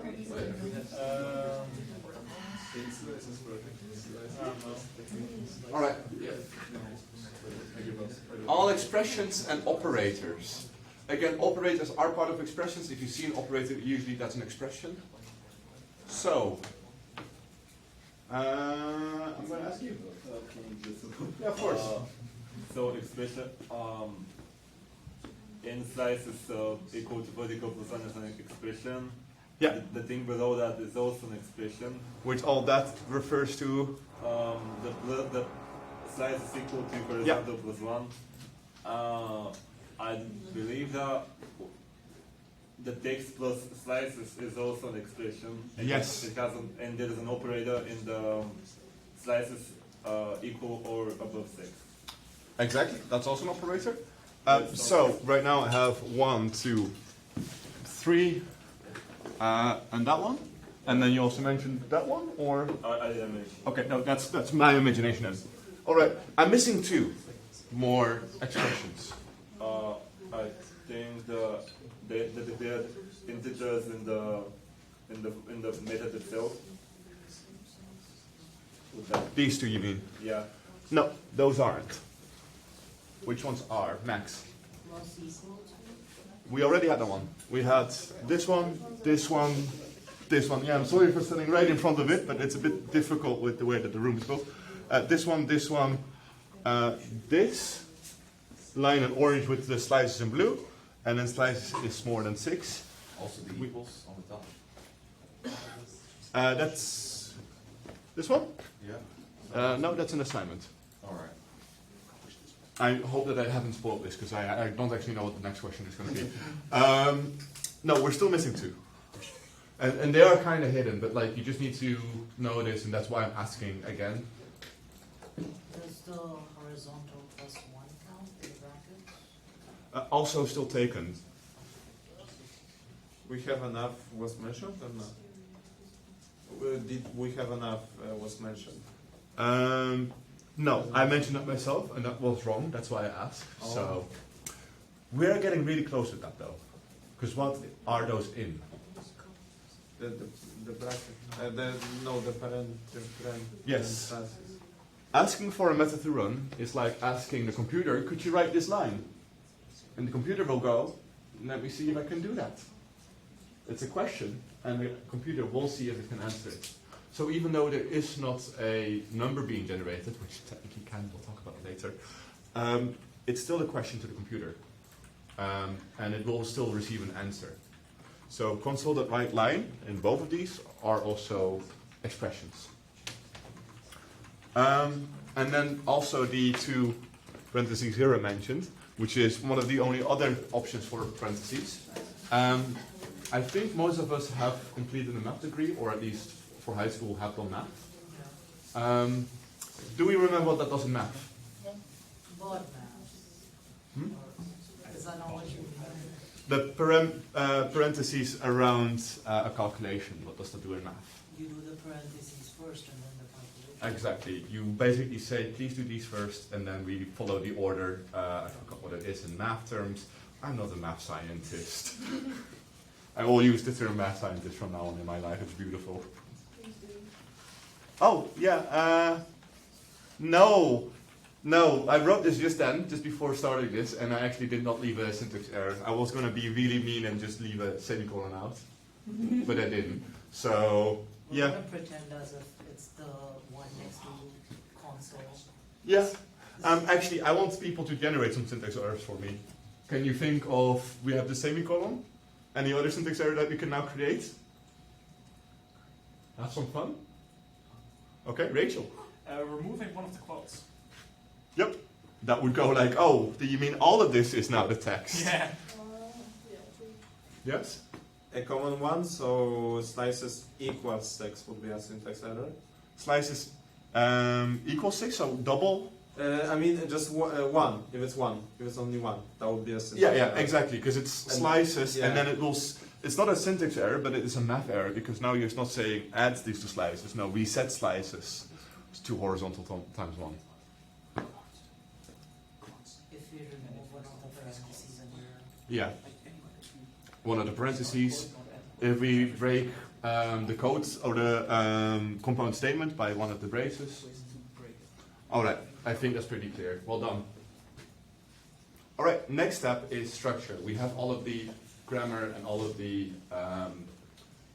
words and spelling things down. Next part is actually building a proper sentence, or in this case, a proper program. We already know what we can do with statements, because we've just had about an hour and a half with that. I hope that people have gotten sick of all of those things and all of the fruit that you've eaten. And you've eaten a lot of fruit. Thank you for that. I paid for that, and it's great to see that it's actually being used. When programming, we want to explain concepts and actions plans for a computer. I mean, that was already also established. Usually as programmers, what do we want to do as programmers? Program? Yeah. Yes! Right. Don't touch grass. We want to avoid confusion. Right? And also to ourselves, because sometimes you program and you program yourself into confusion, or you program and you have someone else confused about your code. And that will happen because it's someone's thought process on paper, but you want to avoid as much as possible, right? So simplify also what you're writing, and I'm going to help us do that as well. And we want to minimize work, so again, simplify, keep it simple, stupid, or keep it stupid, simple. It's something that I learned from Amano. Yeah, keep it short whenever possible. I can give an entire array right here, but I think the point is just there, keep it short. Let's look at how. More cards. All right. These might be words that you've heard before. And it might also be words. Silvio, do yourself a favor and maybe move your chair? Because you're making me neck with this. I'm sorry, I don't want to confuse, but... Alright, I'm going to stand here because I feel more comfortable next to my laptop for some reason. Yeah, all of these you might have heard about, but all of these you might not know exactly what it is. Though I am confident that we have actually seen this before in programming. Types. With types, refer to any concept that we could declare. Fruit, apple, student, classroom. Type names are always capitalized. That's convention. That's just so that you as another programmer don't get confused, like, oh, but it's lowercase. You can also completely capitalize everything and go like, color! Still, computer will be, cool. You just shout, well, not even shout, it won't understand shouting.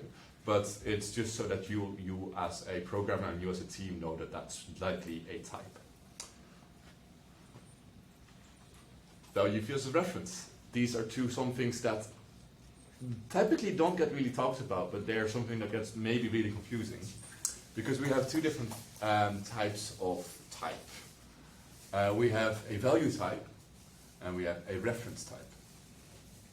A quick question, can anyone map a value type on this picture and reference type to that picture? Max?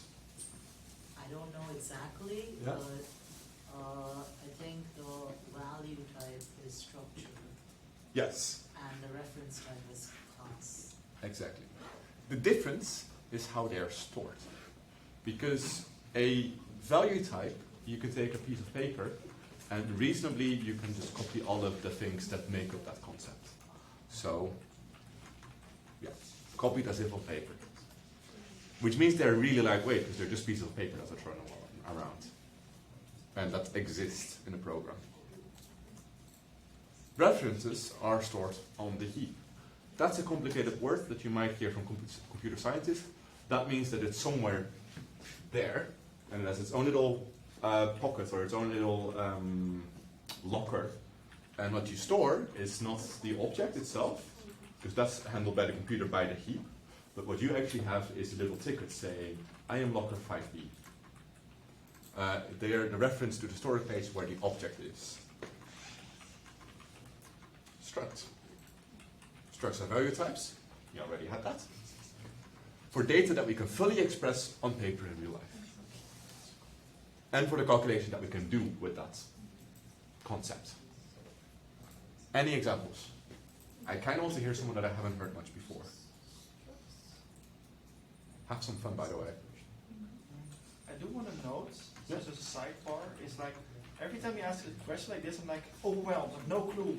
And then someone starts explaining, like, oh yeah, that's what it is. That's great, right? Yeah. Okay, that's good feedback for me as well. Because if you, like, I don't know, and then someone explains it, then already, because you know this, I'm trustful that most of the people that have programmed before might have used these before without noting the word. And now that you have the word, and again, you may copy or take away home the piece of paper that I have, you can look up the documentation. You can look up all of the words that you might be confused about, and now you actually have the words to explain the concept to you more fuller words. Still, any examples of structs, of value types? Chris? Oh, the usage of structs. Yeah, structs. Oh, someone who doesn't know what a struct is, but based on this information, is it maybe something regarding, for example, statistics or? Yeah, you can have statistics in there. As I believe you're a game designer, I believe, and I say I know you're a game designer. How could you use structs in your games?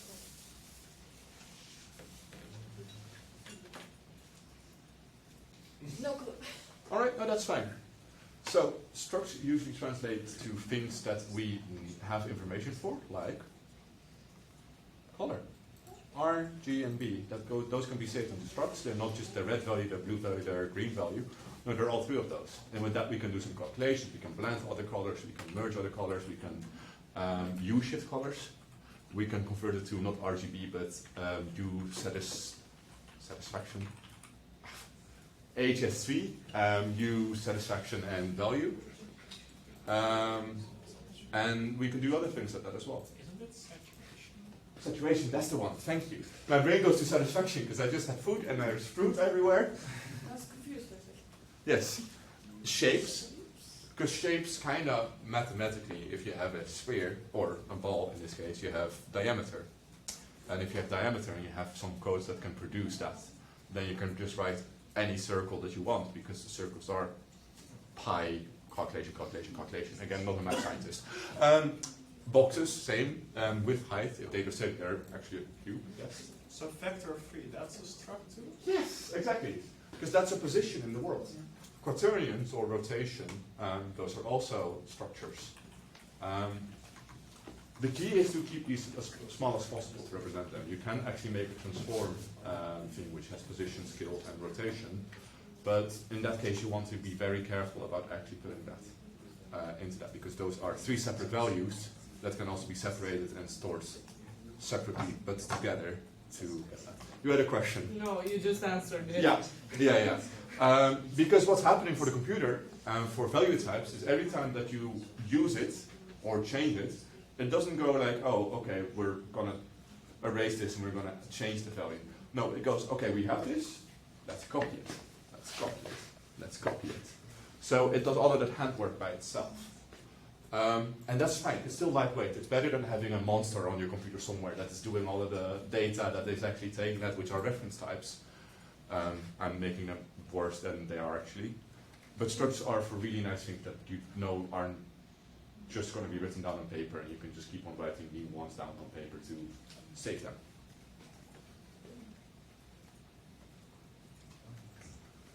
Classes. Classes are reference types for concepts that have an identity in our program, and for concepts that actively handle work in our program. Do we have an example?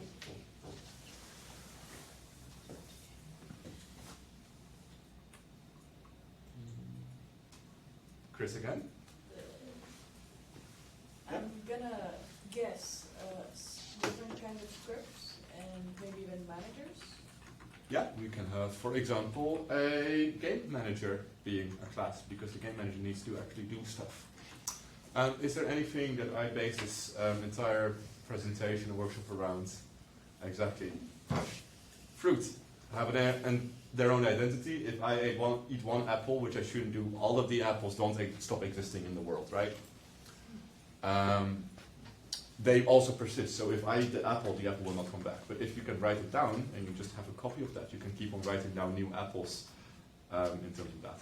Technically, you can make an apple a value type, but that would be really unproductive, because that's like making a picture of an apple on a piece of paper. It's not actually the thing. Right. Objects. Anyone knows what an object is? Yeah? It's an instance of a class. Exactly. We have the type, and then we have individual identities of the types. If you write down a color, RGB, that will be an object of the type. I could kind of use identities for 2 things, but yeah, that would be a color. And that apple is different from that apple, is different from those 2 apples right there. They are at different positions, they have different sizes slightly. The type function is a blueprint of the object. So if we have a class that we write of berry, and we have objects of berry, the blueprint that we write is just going to be the guidelines for what a berry actually is. Right? What is construction then?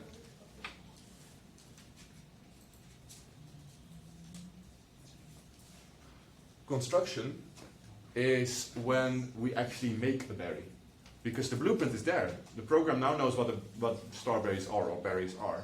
It just needs to be able to, or it just needs to be told to make berries, which it can do with the new keyword. This runs a constructor, which looks like that, which are usually already done for you, but you can actually modify them. Do people notice any similarities to things that we already discussed? Yes? Yes. Could you explain that? Kind of. Do you want to? No. All right, no, that's fine. It looks like a method, but without void. You just say public type. It doesn't have to be public, but most of the time a constructor is public. And then you can either give it string name or color, or you can even just give me the name. And then we have this entire database full of like colors that we can use, and we can assign at random. We can just decide how it's made. Do we want to have every fruit color be decided at random when we create it? That's completely fine. You can do that right there. And then right here, you can actually specify those things. Again, it's like a method. There are two like fruit thingies, one with a capital letter, one without. Yes. And those are different fruits, like the way they're used, Yeah. right? Do you remember when I said how types are usually written? With a capital. Because that means that you can actually decapitalize a fruit so that it's an object of fruit. Or a variable of fruit. Yes? What does this do? Right, so if I write this line of code and basically say, I want to follow this, but I have a couple of specifications. First of all, I want to change the name to Barry. If I had written for one of these Jerry, then this one would become Jerry instead. But they're still of a berry, they're still looking like a berry, they're just called Jerry for some reason. And that's completely fine and completely valid. The same goes for color. We can have specified any other color. We can have made it orange. And then this specific berry, if we call that, if that fruit is that berry would have been orange instead. I should have actually given it a different color, that would have been cute, but it's too late to be sorry right now. And then what this does is it runs this, right? If I had set name plus fruit, then I could have said berry right here. Berry, berry plus fruit, berry fruit, berry fruit, berry fruit. If we said color is random, then all of these would have been random. We can basically say this is how an object gets born, and this is how we want the object to be born. Members. Sorry, just checking. Everyone clear on that, or is there still questions? I feel like I'm confused about it, but I don't really like know how to ask the question at this point. Like, this is one of those cases where it's like I don't fully understand this, but I can't really current understanding. Like, that's kind of the problem. Okay. I'm sorry, I'm just eating a sandwich as well. But, yeah, no, that's hard to ask questions with sandwich, but like, I feel like I've missed a few vital steps in this process, and that's just me personally. What do you understand in this currently?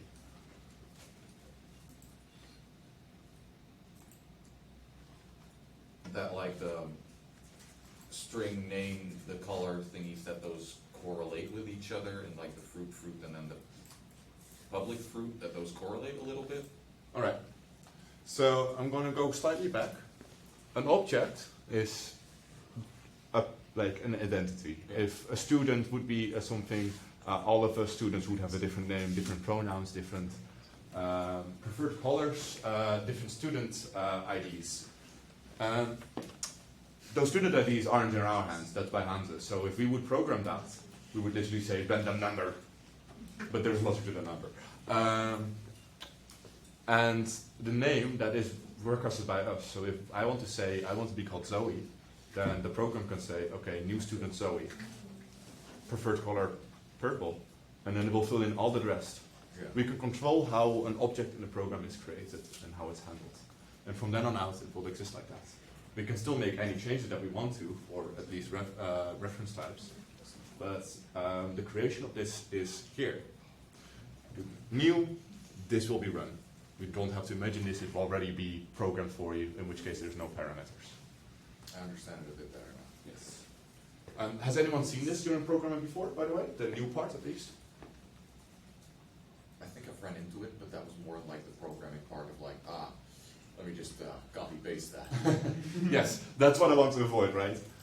Yeah, use this for example if you say, I want to have a new position, or I want to have a new color, red, make the color with red, green, blue, specify. There's a thumbs up there. All right, members. Any idea what that would be? It's confusing, I don't, yes. So in the previous thing, you like, from the object you create like a fruit identifier or something like that. Yeah. That would be a member of the object of the class. Right. That would still be an object of the class, the way that I'm understanding that. Type declaration is called a member. Every declaration nested in a type declaration.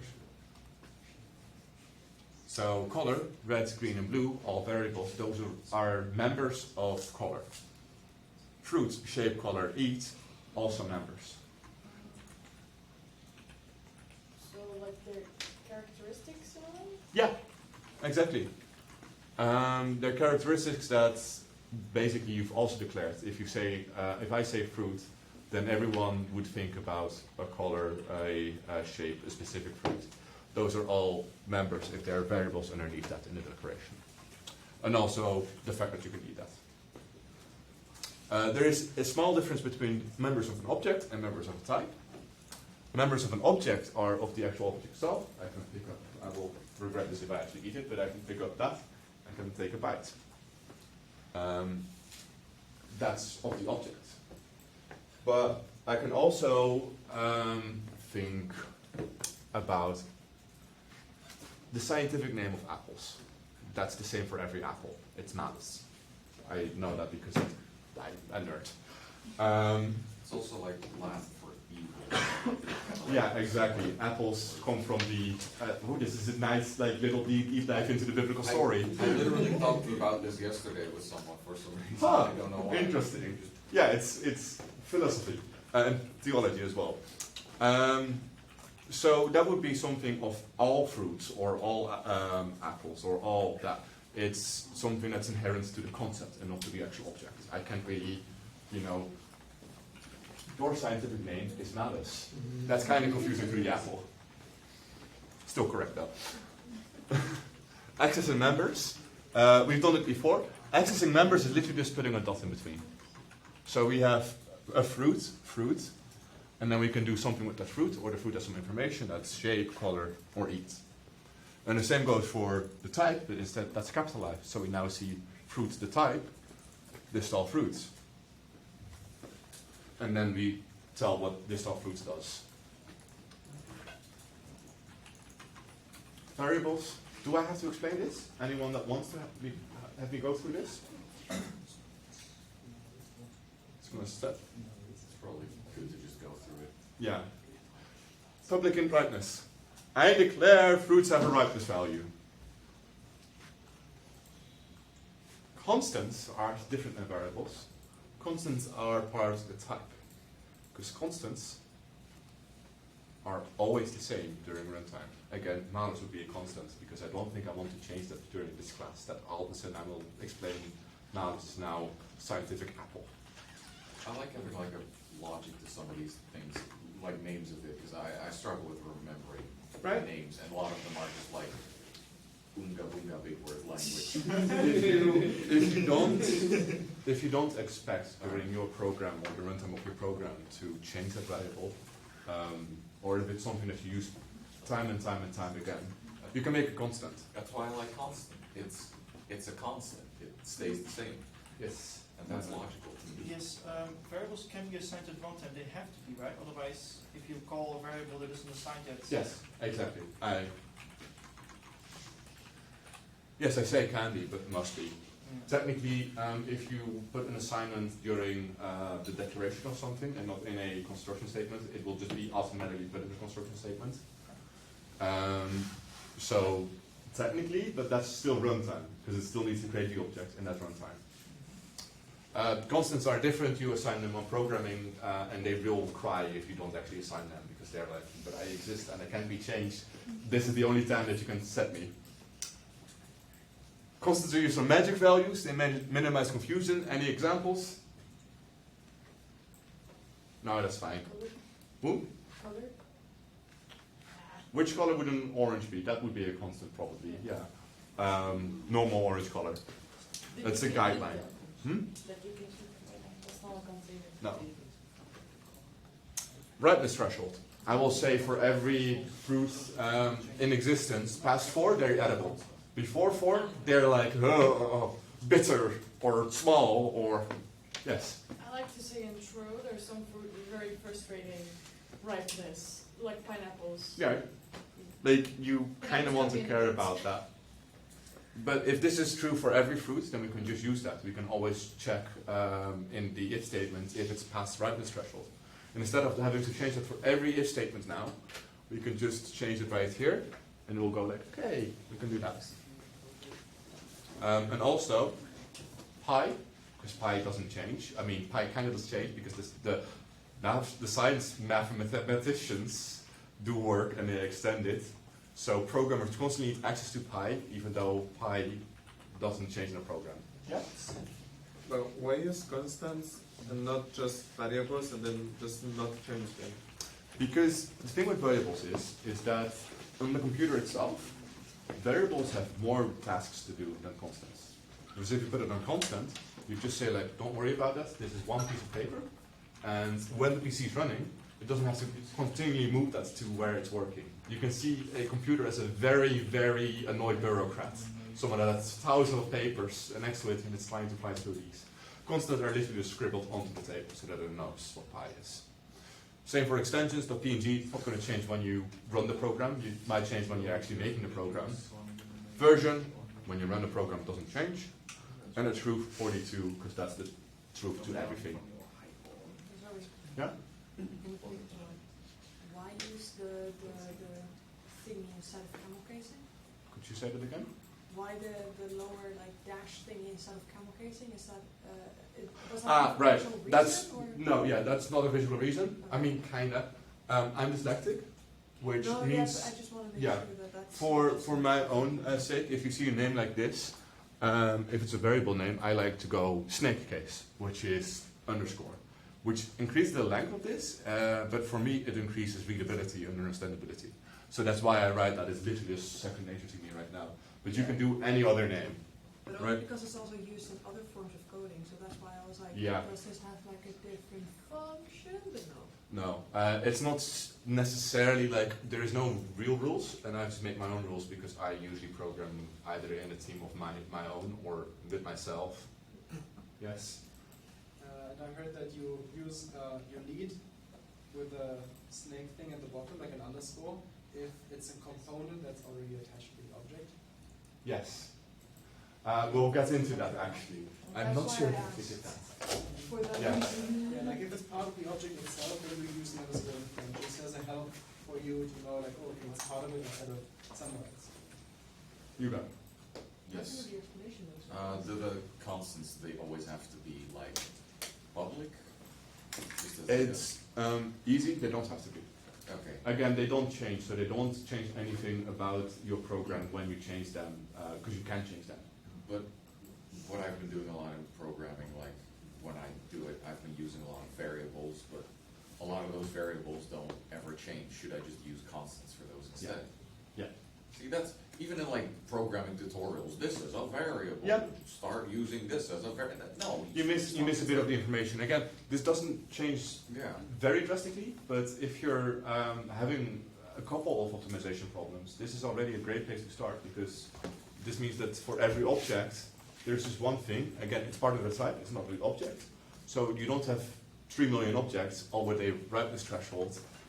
They just have ripeness, and the ripeness threshold is always the same for everyone. That helps a lot. Thank you.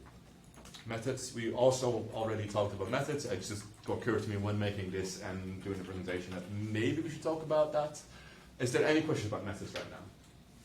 I don't know what this is. Right. Methods are also called functions. And they're the things that you can say, please run this. Oh, yeah, okay. Right? I do know what this is. I think you've written these before as well as a programmer. It's just, some programmers call it methods, some call it functions, all completely fine. It's just in C# officially called methods. I think I've read about it because I was actually curious what's the difference, and they actually do there is a reason of which is function and which is method, but I forgot. But they're not just different names; they actually have different. Technically, made a white lie. Yes, they do have slightly different things, but I won't go into that during either the second or the third workshop. Thank you though for bringing that up. Yes. Thank you So, so much. Bye. good luck. And method calls, you've also probably seen, because that's literally just if you see parameters and then probably capitalized as well. In my thing, they all appear yellow, so you know yellow is method as well.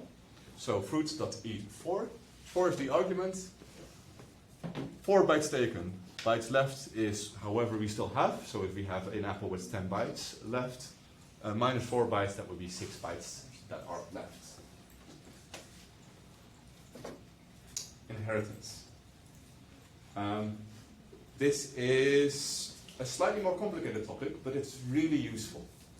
Because we've all been talking about fruits, and I have sometimes dropped an apple or a pear. But apples and pears are still fruits, right? Classes can inherit from other classes. Mango derives from class fruit. Fruits, mango. And we write that by doing that. Declare it's a mango, but also specify that's a fruit.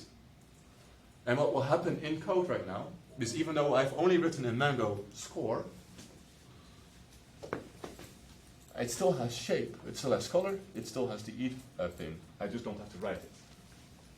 So, I have the idea of fruit and everything that I can do with a fruit, but you also have mangoes, which in this case I'm riffing off a bit about Crash Bandicoot, which aren't necessarily mangoes, but they look like mangoes to me.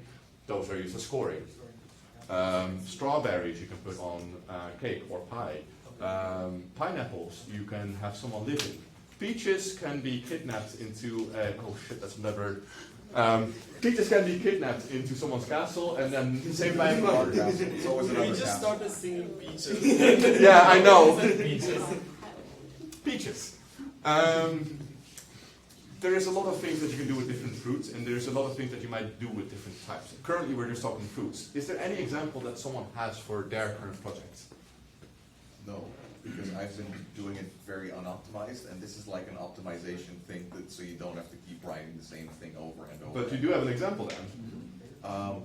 Well, it's like one of those things where you do it where it happens so often that you can't even, that you struggle to come up with like a proper example because it just happens all the time. But yeah, no, I do this wrong most of the time. This is also it. This is great. Again, this minimizes confusion for you. I'll get to your question in a bit. Minimizes confusion for the programmer because the programmer has to write less or copy less things, and it stays similar longer. Benta. An example for like when you would use this is, for example, if you want to make like a Pokemon game, you have like a bunch of actions you can do, which is the fruit in this case, and then you have like one Pokemon, which would be the mango, which derives from all those actions that they can then do. I gotta make this joke. Pokemon Go. Benta, you are correct. You could do that with that, but I'm gonna make I'm gonna say that that's not something that you should do in C# because there is a better thing that we'll talk about in a bit. That is a fair point. Yes. So one rule. This is the actual thing. A class can inherit from only one other type at a time. So technically, you can have fruit inherit from food. Food can be eaten, but doesn't have a color, doesn't have a name. Fruits does have a name, have a color, and can be eaten. Mango is a fruit, can all do that.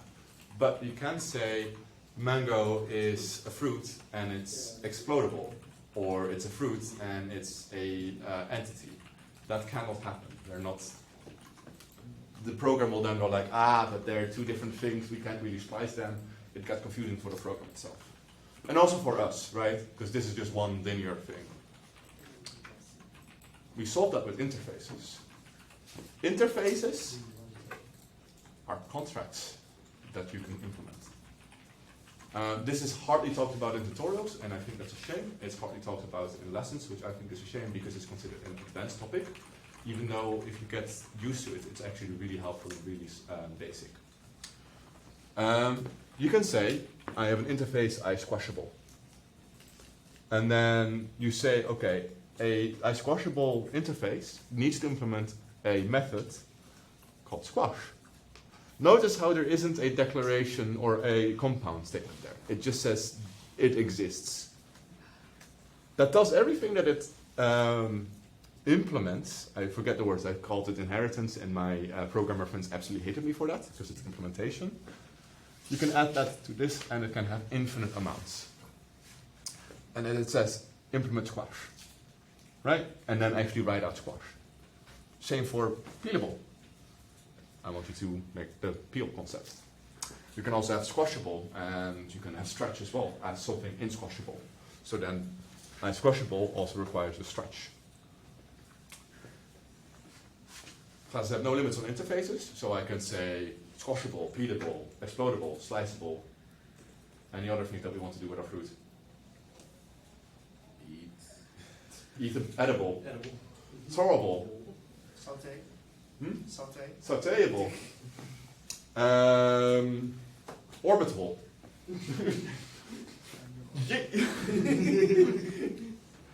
Yes. In an interface you can declare variables and methods. These members must be declared. Right? You're saying banana has a contract right now, and that contract is that they need to be squashable and they need to be peelable. By convention, interfaces start for I for interface, so I squashable, I peelable, I throwable, I edible. I declare something to be squash, I declare banana as peelable and squashable. Why is this useful?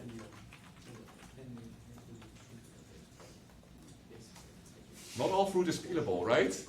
So if I say peelable fruit, then I need to have all of the things inherent from peelable fruit. That's going to be confusing as well. But I can just say, okay, a banana is a fruit, and oranges are a fruit, and they're both peelable, but only bananas are squashable.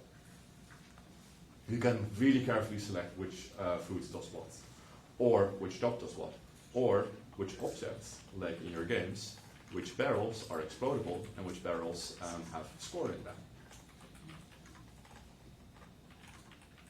Interface allow fine control. Right, because oranges and bananas, I don't think people would peel oranges and bananas the same way. Like, it's still a peeling motion, but bananas are elongated, and oranges are nice and spherical. So the method of peeling might also be different. We can test if a reference has one or more specific interfaces. I learned this first, I did that way too complicated, and then I learned I can just write fruit is peelable. And then it goes like, yeah, okay, if I have a banana, that's peelable. If I have a grape, that's not peelable. And then right here, you need to do one more step, because it only understands fruit as a fruit. So you need to say fruit does have the contract as peelable. You have a question? Yeah. So if I understand it correctly, Yes. it's almost like a self-made Boolean. No, okay. You can do something with it, right? You can do another 300 things. When you say, I explodable, how big is the explosion? I want to read that before I do it. Or does it explode other things? Or, well, explode. Yeah. So right now I'm keeping it simple with just one thing, because technically you can have as much things in the interface as you feel like that interface is. If I have a contract saying I'm a teacher, I need to grade as well. I need to help students. I want to be paid myself as well. And I want to have, technically, for myself, I want to have a teacher score so I can know how I'm doing and what I can do to do better. I'm not a teacher yet, so. I'm sorry, can you just bring back the previous slide so I can finish reading it? Oh? Yeah. Yeah.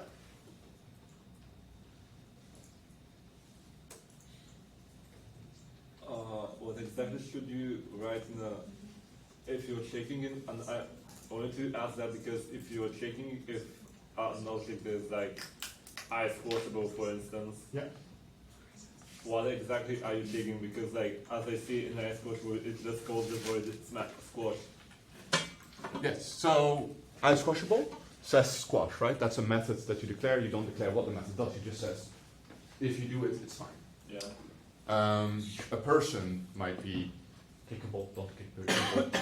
A person might be marryable. A person might be huggable, right? So if you say a person, the concept of a person or a concept of like a pet would be all of those things.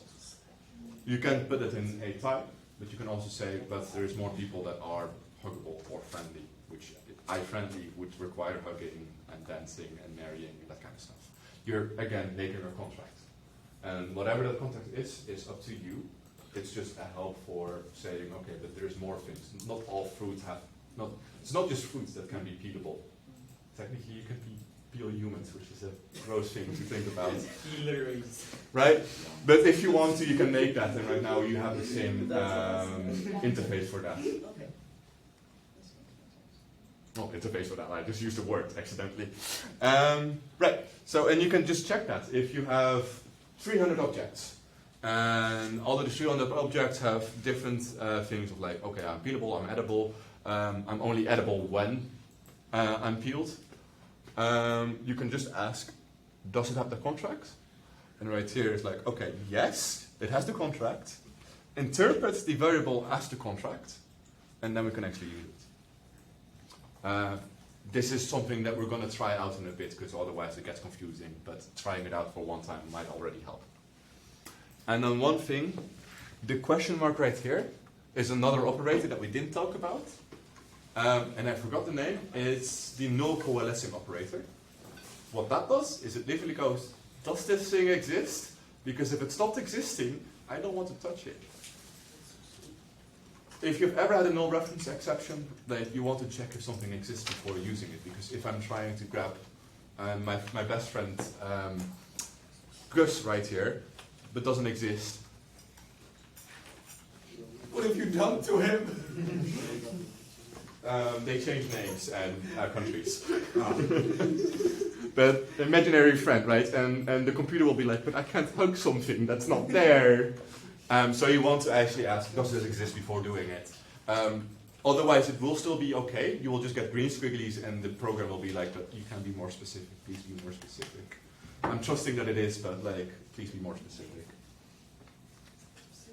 Okay, side quest check-in. Anyone that wants to share their insights for the current projects?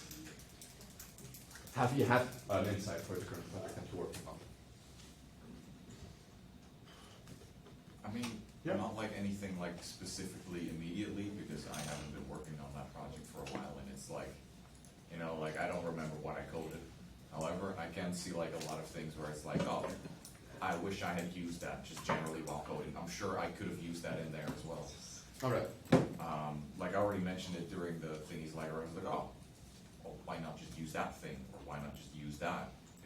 It would change a lot, and it would help a lot, I think. If I may ask, could you give me one concrete example of this? Okay, I'm going to try really hard to remember things here from the top of my head. For example, like the constants, that was a thing. The thing where you recall things, that's very specific. Where you have like, I already forgot the name of it, but the one where it's like the ones where it's like you don't have to copy paste everything, it just refers to it, and then you know like, oh, it's inheritance. Inheritance, yes. And anything longer ago than that, my brain's not going to remember from the top of my head. However, there were definitely quite a few things where I was like, oh, that is useful, and I wish I could have used that. Are you going to use that? Definitely. Yeah, the next time I'll be in a situation like that, I'll be like, wait, wasn't there a thing to make my life easier? Ah. Wonderful. Can I get another example? From the game lab project I did a while back. That sounds so old. But I had to pick up objects. I had objects that were, I had to pick up objects that were destructible. No, they were not destructible. I had objects I had to pick up, and objects I couldn't. So I used inheritance for the main objects, and then just customized the objects themselves. Also, I mean, I could have used inheritance for the pickup as well. Yes. But yeah, because that's something that I would do, inheritance for that. But eventually that will give you more problems than you can solve, and it gets confusing then. So yeah. Do you have a project where you can actually test that next time? Using Unreal a lot. Right. Fair enough. Unreal is using C++, and I do believe C++ also has interfaces. Quickly checking the time. Don't want to go overboard. It's 8:14. Oh, wonderful. Okay. You had your finger up as well. Yes. I was thinking of using inheritance as well. I don't know how it works in Unity exactly, but or not. Wait, does this work on Godot too? Shoot. Does it? Object-oriented programming. I'm not sure. Like Godot was Python, right? Yeah. Or Python like. Yes, Python also technically has objects, Mm-hmm. and it also technically has inheritance from heads. But I'm saying that as someone who last used Godot back in the start of Corona.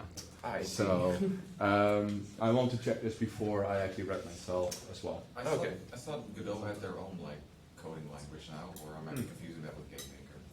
GameMaker has GD script, right? Yeah. GD script, but it's like almost the same thing. Oh. Mm-hmm. All right, so I'm going to continue. Who has the Unity project on the laptop? Yep. I have Unity on my lap. Okay, I'm not seeing anyone at that table. Could someone play with the Unity project go to that table? Because then every table has at least one person and you can work together as well. Is it open?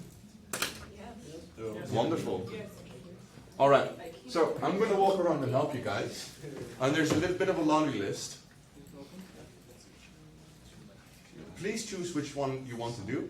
They are in descending order of, descending order of difficulty. But just choose which ones you want to first accomplish, because they're all separate. And I will walk past to help. Yes? Can you make the text bigger?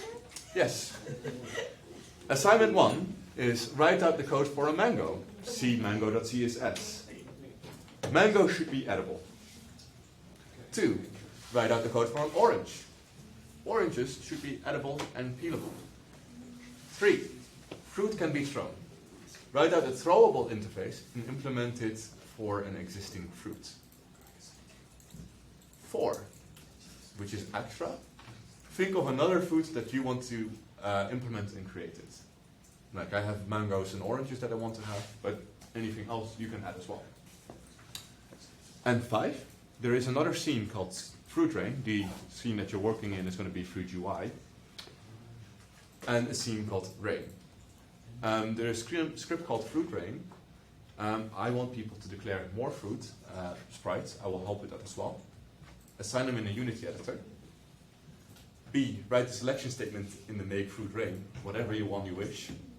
And select the right sprite based on the name. And C, make sure to add these fruits to the new spawn drop method with a constructor. Now again, this might feel really stressful, and I'm going to walk by every table to help. So select something that you feel confident in, with the table or with yourself. And I'm going to choose corner right there, I'm going to walk back side, front side.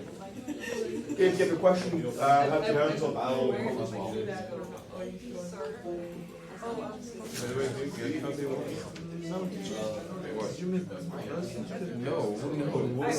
No, this is the project that you're probably doing right now too. Wait, what? This is what was already there. Yeah. Wait, I thought we were making a new one. No. Wait, the second. When? Check your email. Oh my god. I didn't know that.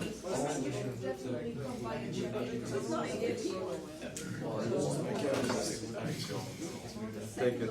I am the parent. I made a mistake. Wallaby too. See, it's a Wallaby.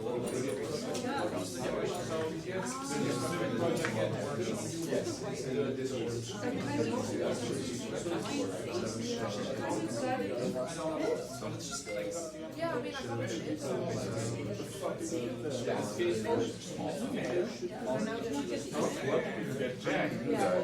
What? I understand that you know everything I just guessed but there is like a... Didn't it send to your phone? Yeah, but it's only like 4 numbers. It means 10,000. What do you mean?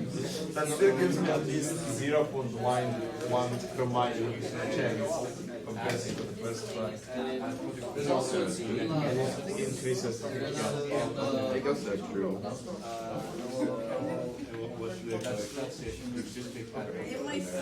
I made an entire new Unity project. I did not get it. When is it? You got the synchronization. I think how you can like send When I do. that's how we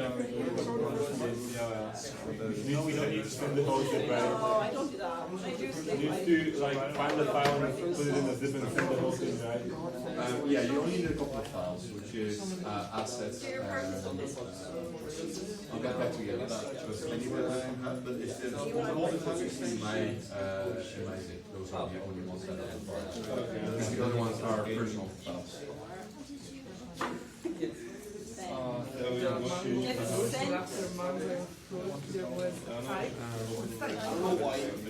You guys so hard.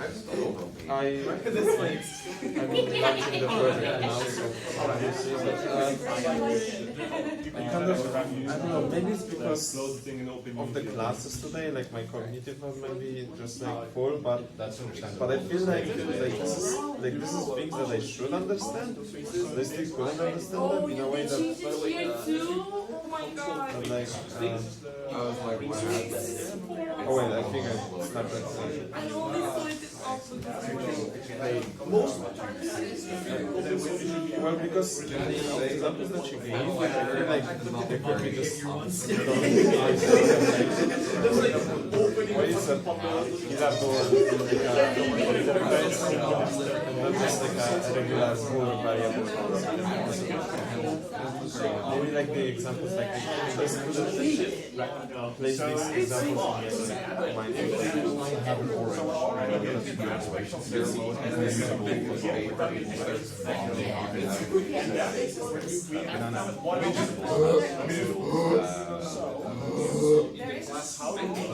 you need to do that for every variable, and if you need to know every fruit in existence, is this beautiful? Then what's the point of it? That's the question. You don't know from the get-go if a banana is beautiful or if orange is beautiful. Yeah, it's also The interface is basically saying, I have a computer. So you can just ask to anything. And that way you can actually ask that. But then if you do like the whole ask thing or something that's even longer than just declaring one such variable. Yeah, but if you have 20 variables, right? And it's also, like for us, it's really intuitive. Orange is appealable, banana is appealable. When for the program, you need to specifically say, okay, orange, we know that it's appealable, orange is appealable. But what if we have 20 different fruits? And we only have two for your sake. then you need to see that the amendment, which requires some called reflection. Reflection is a really big topic that is really scary and it's really difficult because reflection is what you use to break people's stuff. So people are being scared about it, about using it, and again, it's complicated. But if you use the interface, you can show where you can mark for a computer a banana is beautiful, orange is beautiful. So it's not saying that you can make a video without that. It's telling the computer this one is beautiful. Apples not beautiful. Oh, so you can fill space and then you can clean the action space. You can just dig it in you have to say that's just like a class to me now. Alright. I'm sorry, maybe I'm just like really because maybe it's because like first question right after from my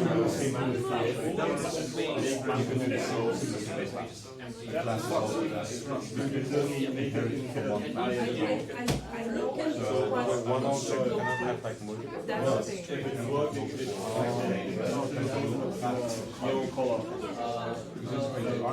thing. By identity, you just have I as a teacher to influence science that is Spain. This is Any bad video now. Whoa, I actually because I'm too that's what I was going to do. that's follow, but it's my choice not to make so you can classify a teacher It's basically a function. It's a class. I asked if it's a class or a So I have different contracts. I have a Swedish contract, I have a team contract. But they make me as something that people can There's a code,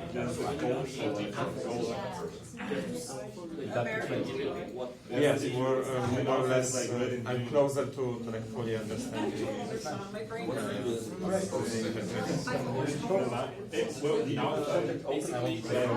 Yeah, well, I don't have 2022 installed, so don't worry. Like, open it on one thing. If it says like it's not the same version, don't worry. Oh, you can kind of download it. okay, yes, I'll try. Oh, you think I have not? That's a good question. That's kind of why I want to do it. Yes, they currently also. Okay, so you have all of them. Yeah. I didn't eat it the correct way. Usually what I do is I eat it like all around. And then I eat the core, and then there's 2 pieces left, and I eat those. What? Like, just like, here and here is running out. It's kind of real serious white person. I don't do that. I go like, and then I have to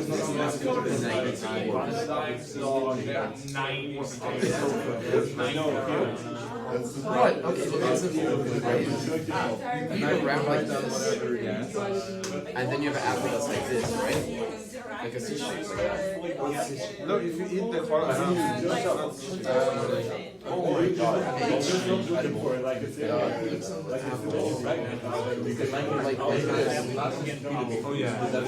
Then, since you can't reach your mouth up there, you can wrap it in half. And then you eat the core, and then you eat the rest. Does that make sense? Yeah, You see, I eat the dumb mistake of eating it like this, and leaving the whole for last, so I'm not going to keep making it.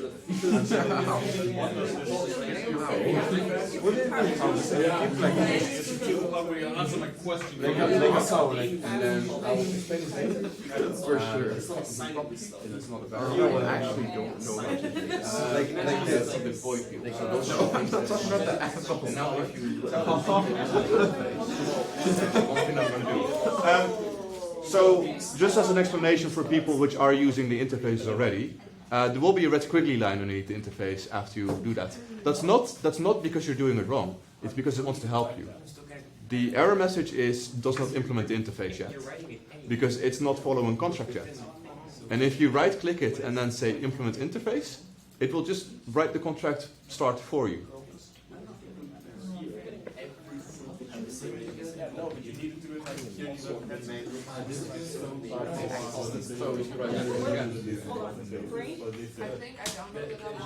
In the log or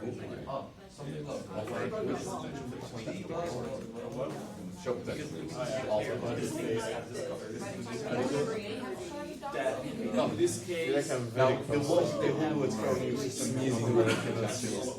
someone like, yeah, you said that you were going to write, but you didn't. This is what you do.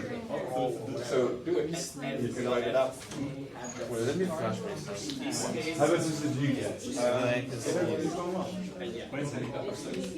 Oh, I only have 6. Oh, do you also get on the Discord?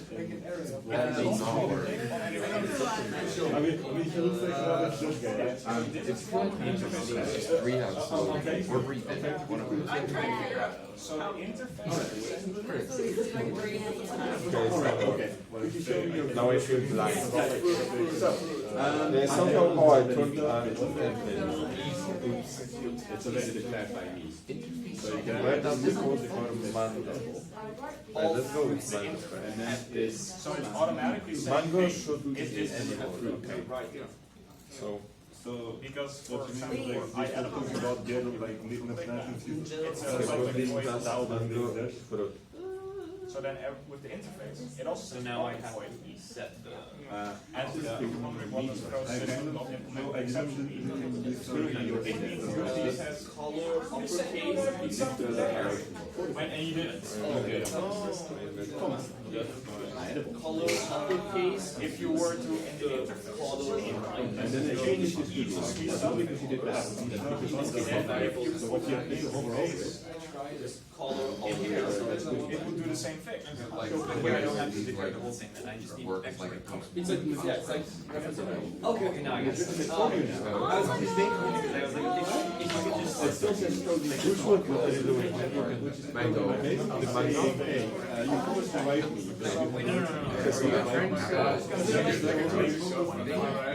Yeah, that's basically the same like hey. Oh, so now you have to Yeah, how a mango is The made. public. I love it. And so what goes on for it is it's Like they it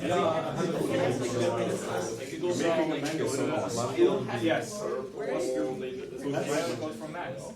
Yeah, When they go shoot the agenda, like they have so many colors. We need to use Just like that. So the question is just serious or no, I'm serious.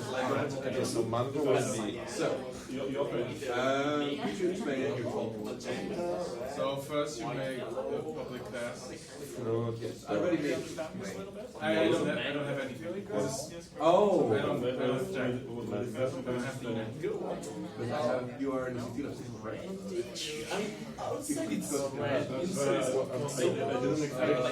Red apple, yellow. Fair enough. I do have the PowerPoint. So just like this. Yeah, so you made this one. Yeah, it still needs to have a So it's accessing all the logic here, even though there's like public color. Yeah, but it's actually. It's basically assigning that variable that you set instead of setting it here. Also, you're just thinking about it. Okay, that makes. I mean, I think all of us sometimes think that, you know. Right? So what Assignment happens name is tell me it's wrong. But it does. That means. Okay. So currently this is Which interface?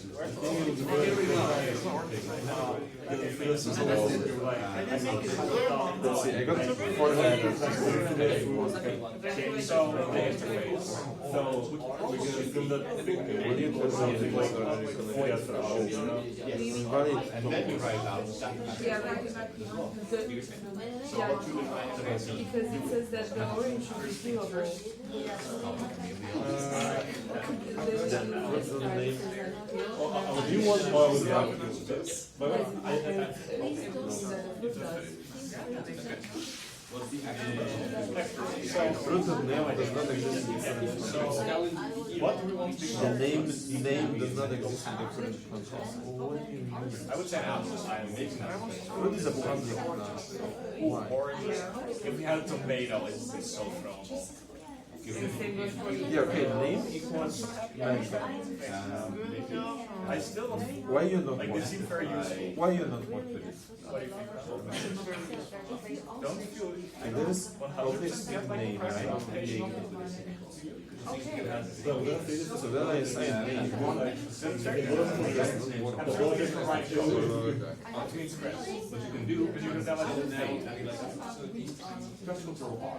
I saw why. Why do they give name? I don't know.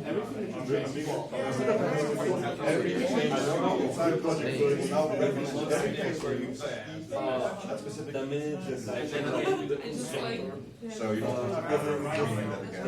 I feel like Let me see the other examples. like They literally do it like that. you were like, you know, many stuff because there is no other even if Oh. I ended up doing most of it. And then when I push it up to like Public. administration, Man. what the person who's like a leader. So think of another fruit that you Oh, okay, so I'm a leader, you know. Like I thought the search and No clue. That's how they did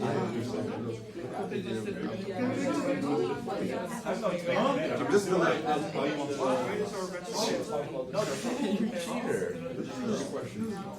No, they are. Maybe go. Wait, that does make sense though. Wait, It actually looks like it's my own if you now actually on the scope of my own, they are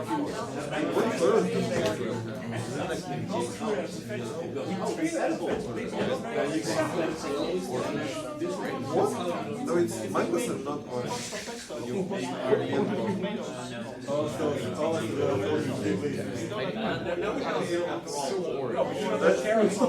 when you say orange? no, like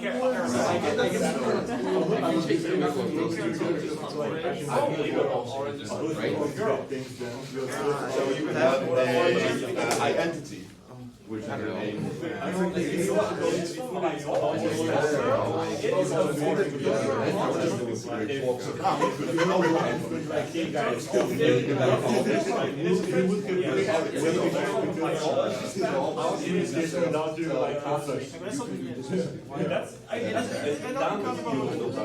Yeah, but I count one example. Now I just copied the. I literally did the Stack Overflow strat. I copied. I don't know why I did this. I think that's like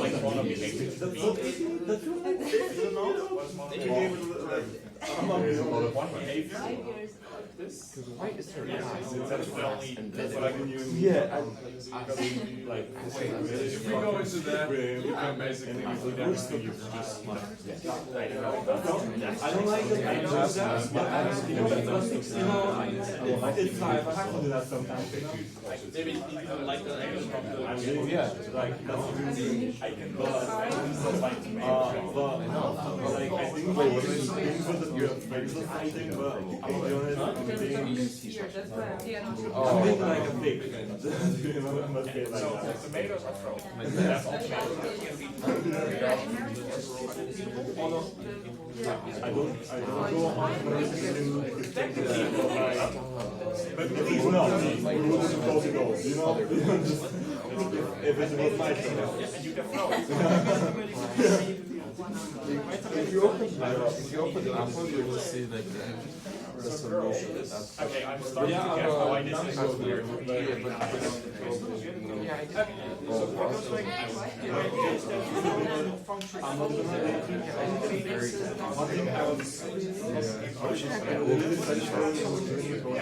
Then it gets out every day. That will not change because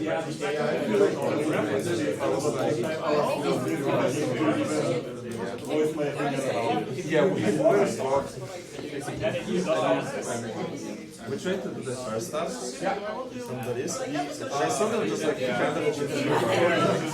I was like, I don't know what to type in here. Because I tried to.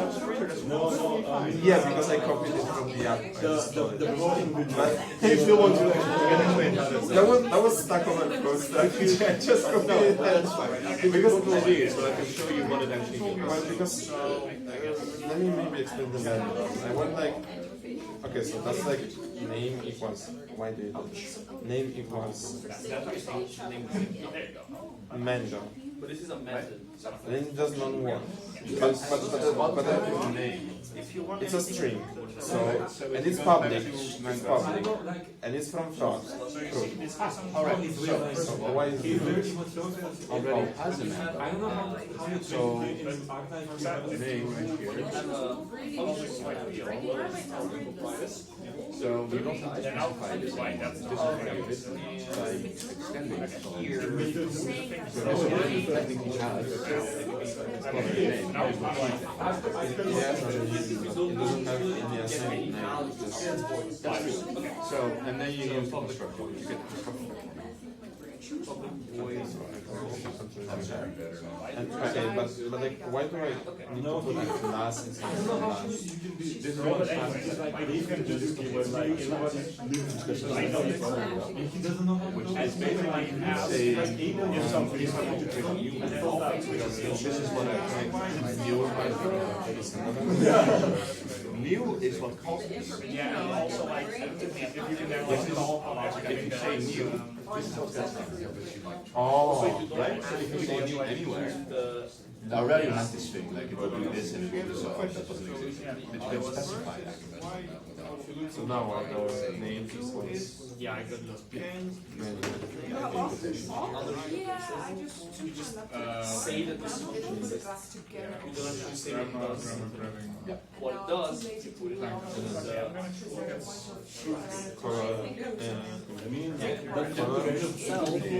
Just say Okay, If I, like, it doesn't mean applying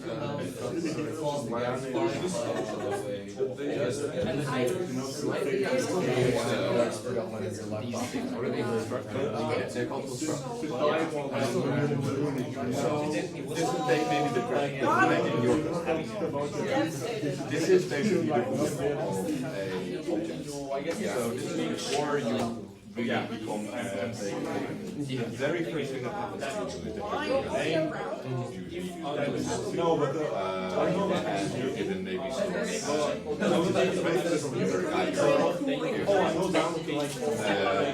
blonde hair, or you can straight hair, blonde hair, brown hair, white hair. All of those things are changed. As a male man, Your parents will Is that not the average?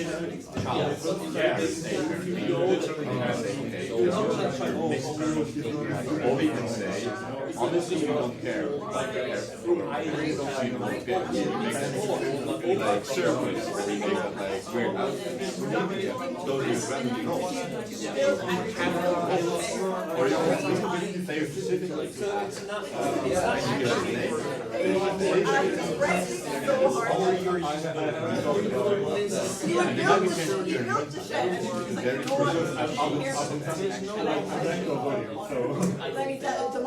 When you run new, somewhere else.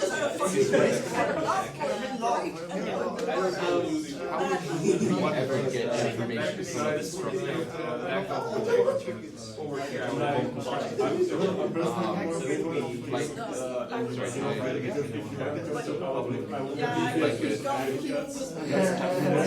if I wanted it,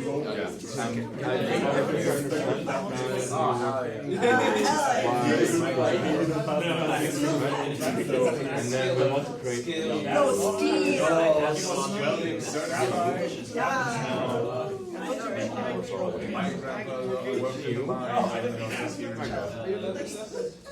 or at least it could right?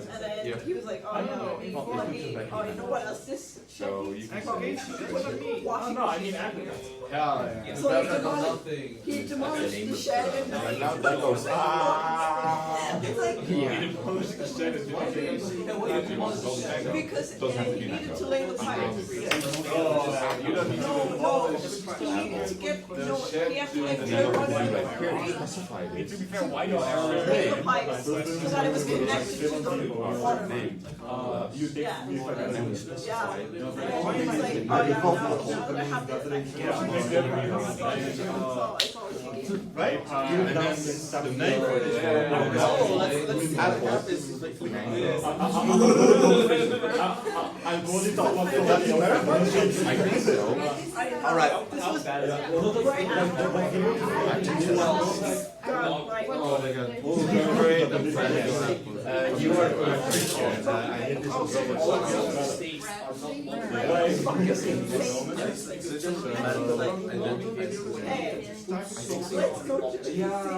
Don't worry. I will let this one work for now.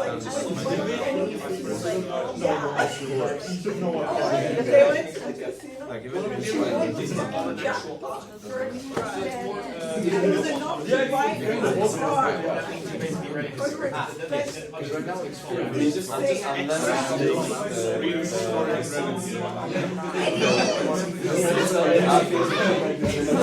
that's typically how it's used. Yeah, they call it that they want maybe like transfer something. Now you're saying but you're saying This is almost making sense. It makes sense that if you want to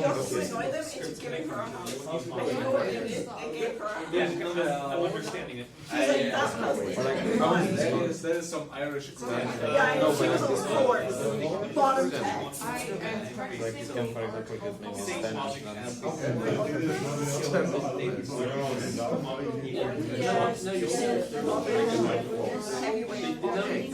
Where are you going now? but if you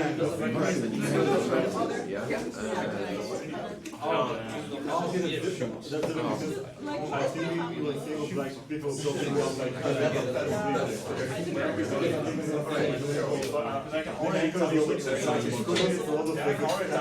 I don't like that. All Irish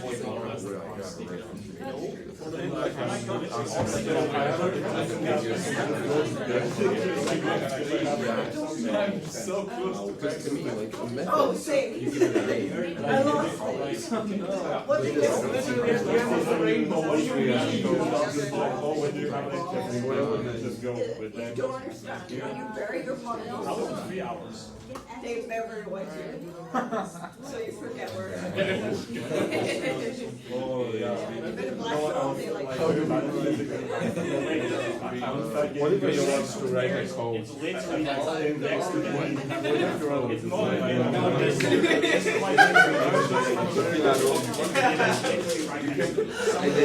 Yeah, that's your favorite. Yeah. So then you well, like applying or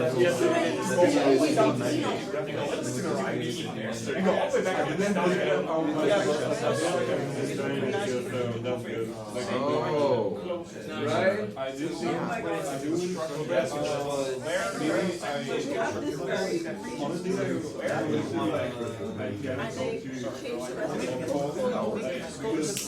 I think I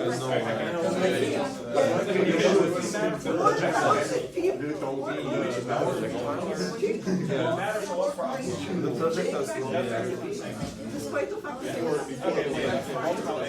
because like the art is so proud. What a crap.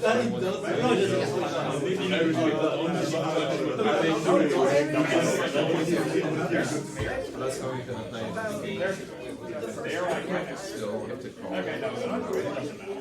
yeah, when you cut it, the point why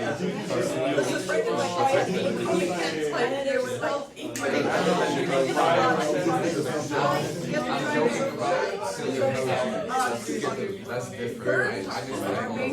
well, it already has but every time you create deal, the variables already assigned. How you call them. You know why? Because his brother-in-law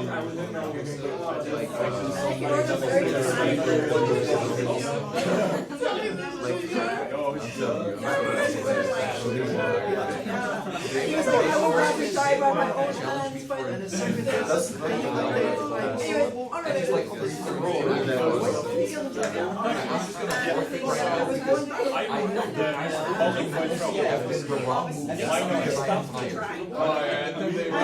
and the next one, this is ours now again. Good job,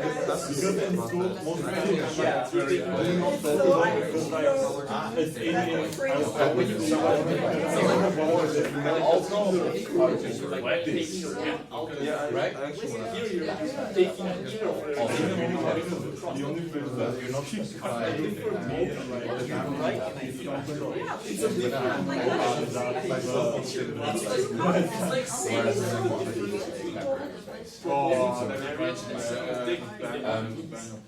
The reason that it doesn't have an error is because it's really clear.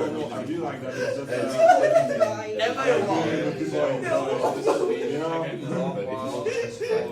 Disappointing. this is why I'm a programmer. Am I wrong? I feel like it may have been. No. You should be. I'm not wrong. You're not wrong? Watching the I'm not wrong. You should be wrong because you're not. Just like instead of doing that, yeah, but okay, well, I want to do that, but I can't. So it's kind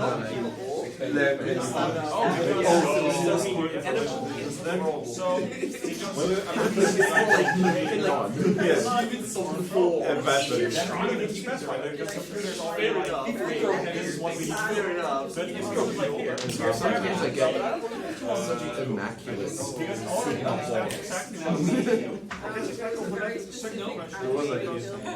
If you don't have to define it Really searching this right now? It's really nice. Guardians of the Galaxy. Whereas an app uses a picture of Not this guy. No, that wasn't. So how do you specify with what? Luke, right now it says I don't know how to explain it, but Can you consider mix two? Can you Oh, that was define this. global Oh yeah, this. That was funny. Yeah, I remember the. He's German. Yeah. I don't know. Girl, do you see that tattoo that's literally covering his entire thighs? It's for a football. The African guy always has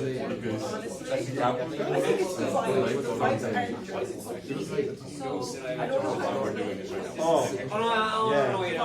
I just didn't debug. So currently what we know is, hey, this interface can specify. Oh yeah. But now and you can say I will it has to do It doesn't recognize it has to be the same. You're not safe. Alright. Yeah, I didn't know. This is what you expect for the first one, right? Yeah, because those one because currently it's like I don't think I can say that. It's like that one. That comes out from Yo,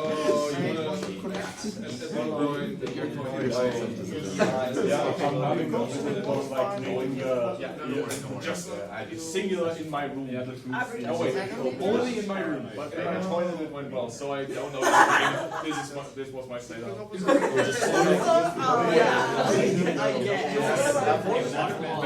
That's also what has got to do At some point, I just wanted to watch show videos and someone was I'm doing like It's word.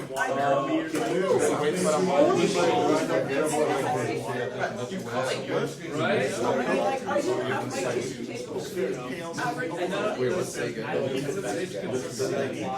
Then like you just need to wait. Worst experience of my life. Because of watch the video. You just notice that you open up a door, shop in the kitchen.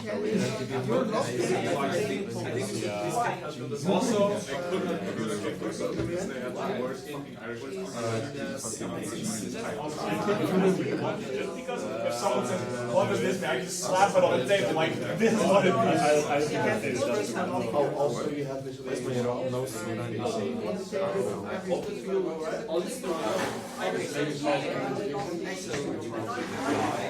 Yeah, okay.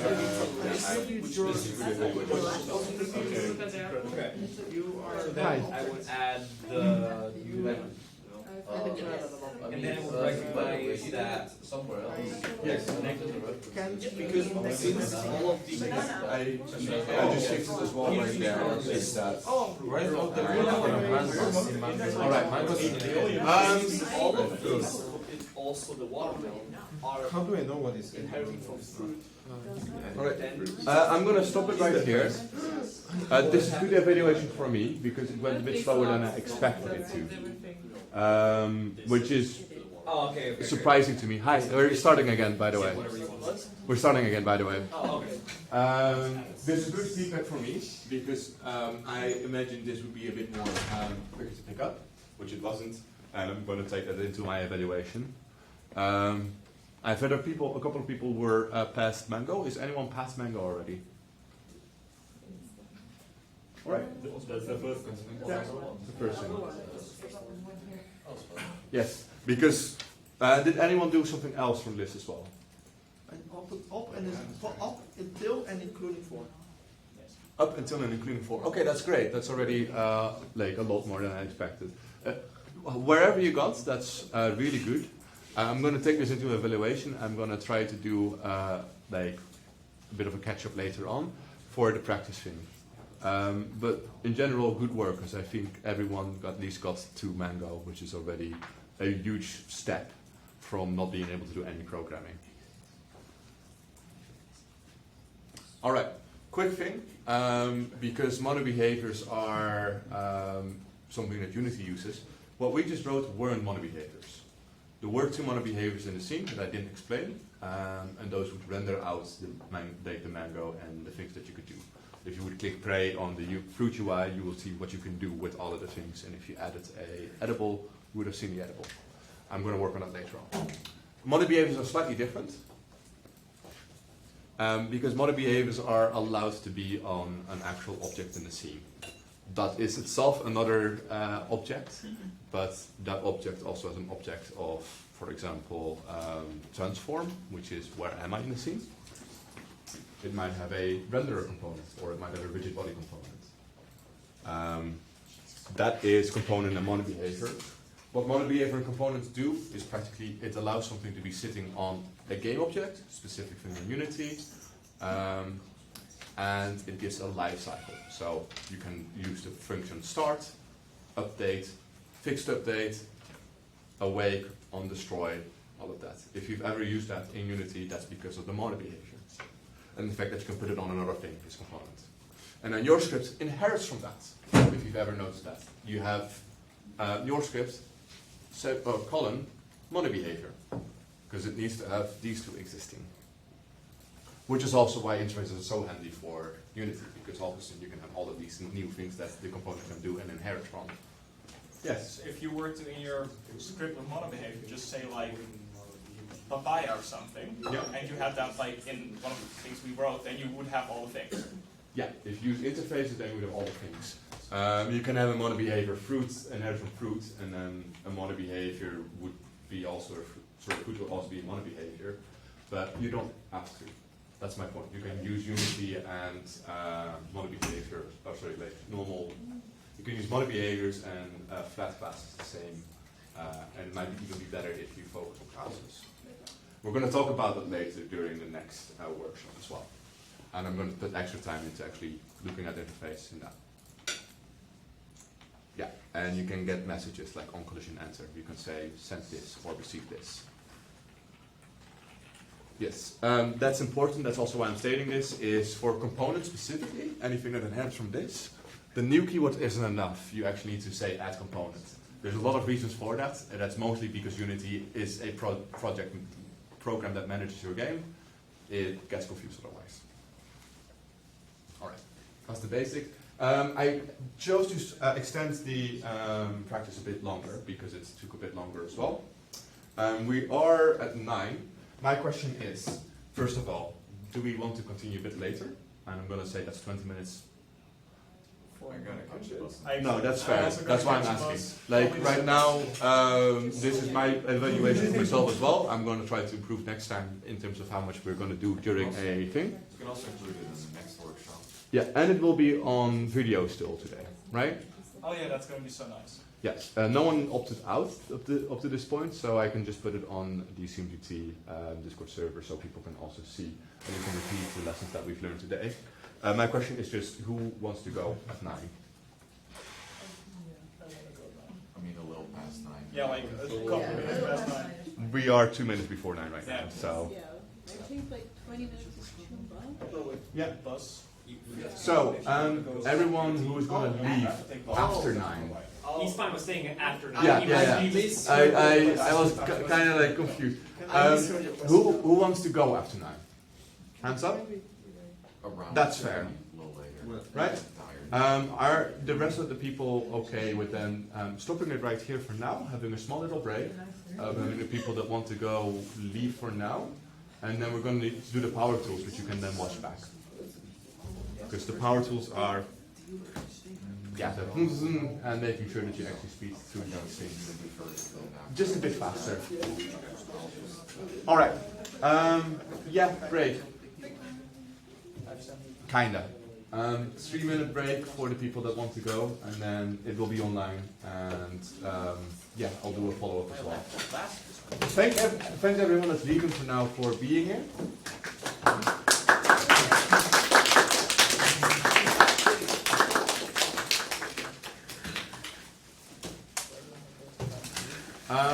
Yeah, and what did you say? Yes. And we'll continue a small bit. It's not taking more than 20 minutes for the last bit, so yeah. I made a choice. Yeah, I'm going to ask you a mail.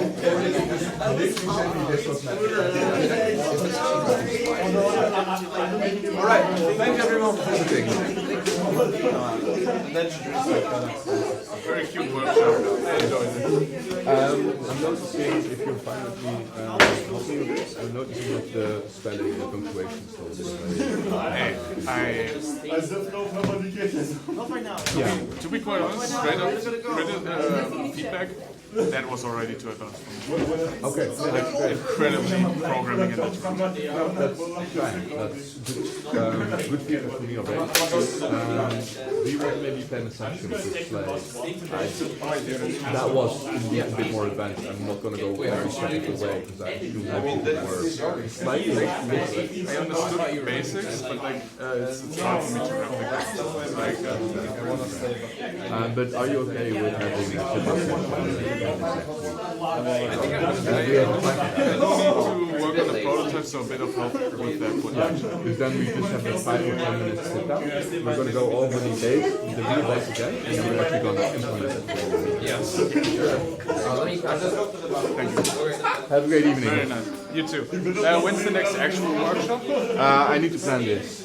Like, technically, I shouldn't have done the workshop right now. I'm emotionally overstimulated, like outside of work and school, but I'll survive. Hey.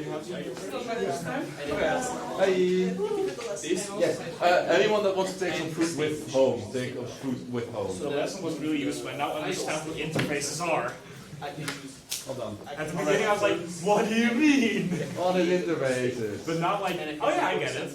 Right. Yeah, and it's really like to me. I feel like we should be within the days of like that, because otherwise we're starting to use everything for inheritance. For everything, and that's like a toxic relationship. You get some familial trauma.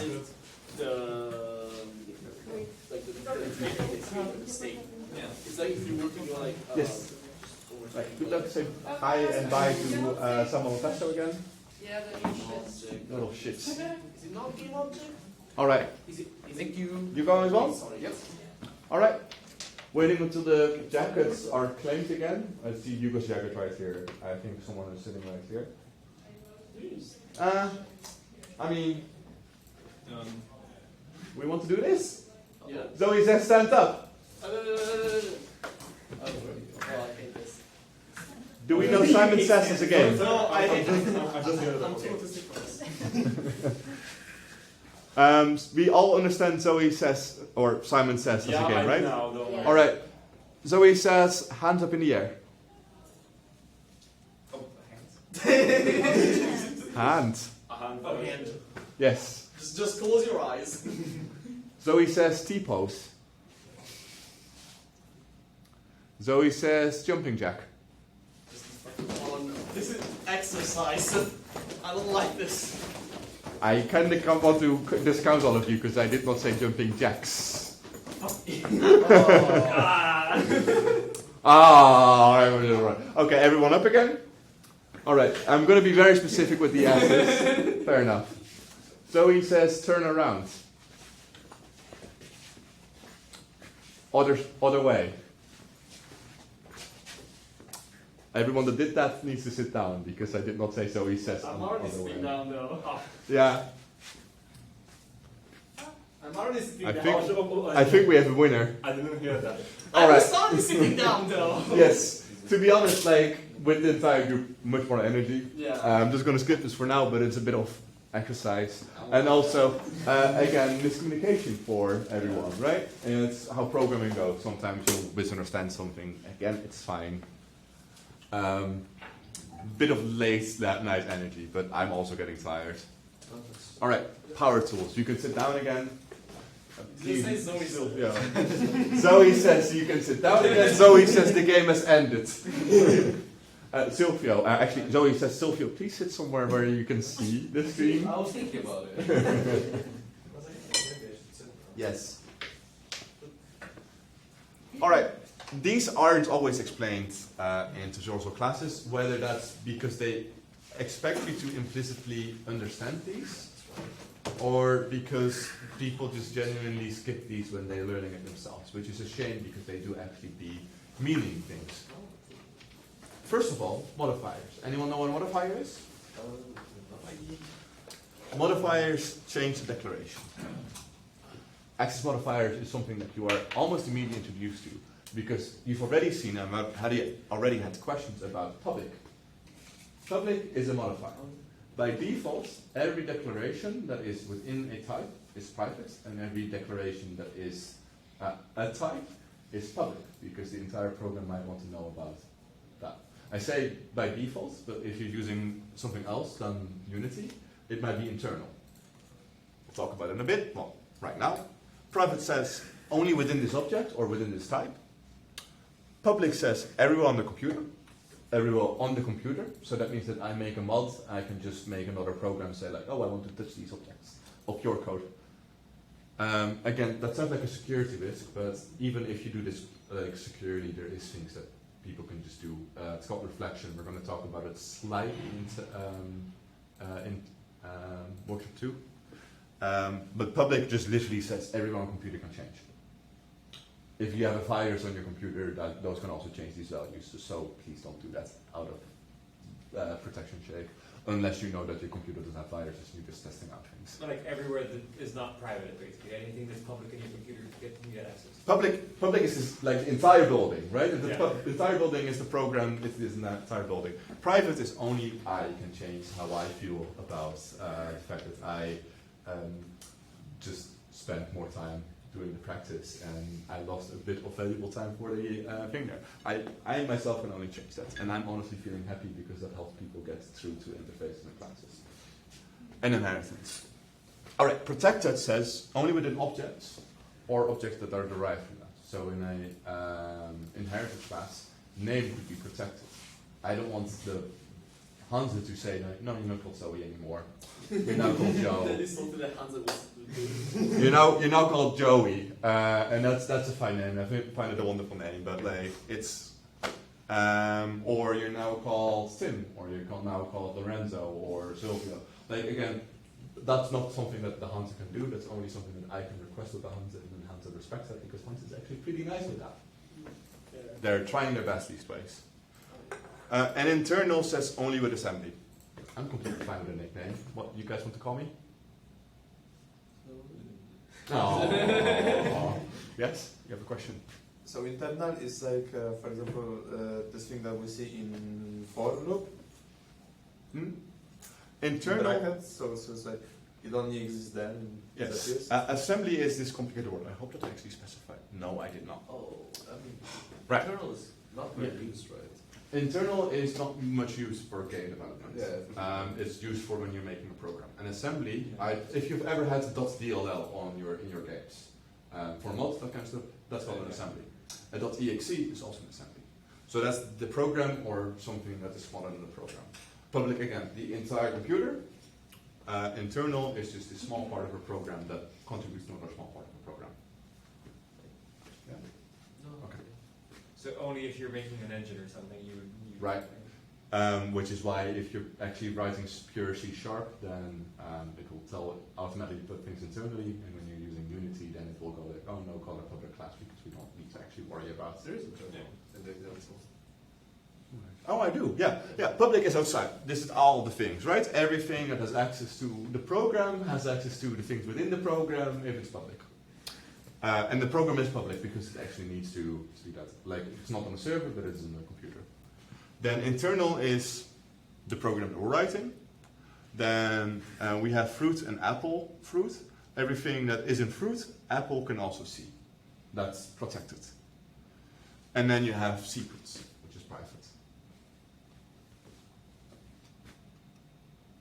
We have static modifier. Do you remember what a member of a type means and what a member of an object means? That's fine. Like, it was a very late part of the thing, just before a very confusing practice round. I know, but I can't explain it. Yes. So member of an object where the variables assigned to it? Yeah. For example, You can still have variables of a type, by the way. Oh. If I think human, an object of a human would be, again, name, that. But there is also a bit of information that I might want to have for a program that counts the total population of the human race, at which point I can make human count a member of the type human. So if I have concept human in my head, I can ask human dot total equals that. And that would result to every human in the known universe. That would be a member of the type. If you're thinking a table, usually you're thinking 4 legs, that would be a member of the type. But you can also say, no, this specific table has 3 legs, that would be a member of an object. So type is basically anything that's like that, and then the object is Yeah. individual. The type is the general idea that you have in your head when you're saying it, and the object is this specific thing. I'm saying apples, you think an apple, but if I say that specific fucking apple on your plate, that's the specific fucking apple on your plate. I'm starting to go at expletives, which is a bad sign. That means that I need to get to bed soon. All right, yeah, list all fruits. That would be a static void. So what you notice there is it's not the lowercase version, it's the uppercase version. It's the type. Yes? Why would you make a method static? Imagine if you have a game manager and you want to run, get the score of this player. Now what you can do for both the variable and the score, if you just have a single player game, score can be static. Because you don't have to have a game manager and then the game manager is an object with the score. Because that means that you can have 20 games running at the same time, and that gets confusing for you. But if you can simplify that in your head, saying like, no, and I will actually help just with that as well. Yes, you can make a class static as well, which enforces everything in that class to be static. Which means that you can say static class game manager. I'm making a single player game that is basically Frogger. The only thing that I want to remind us about is the amount of score and how far I got and how much lives I have.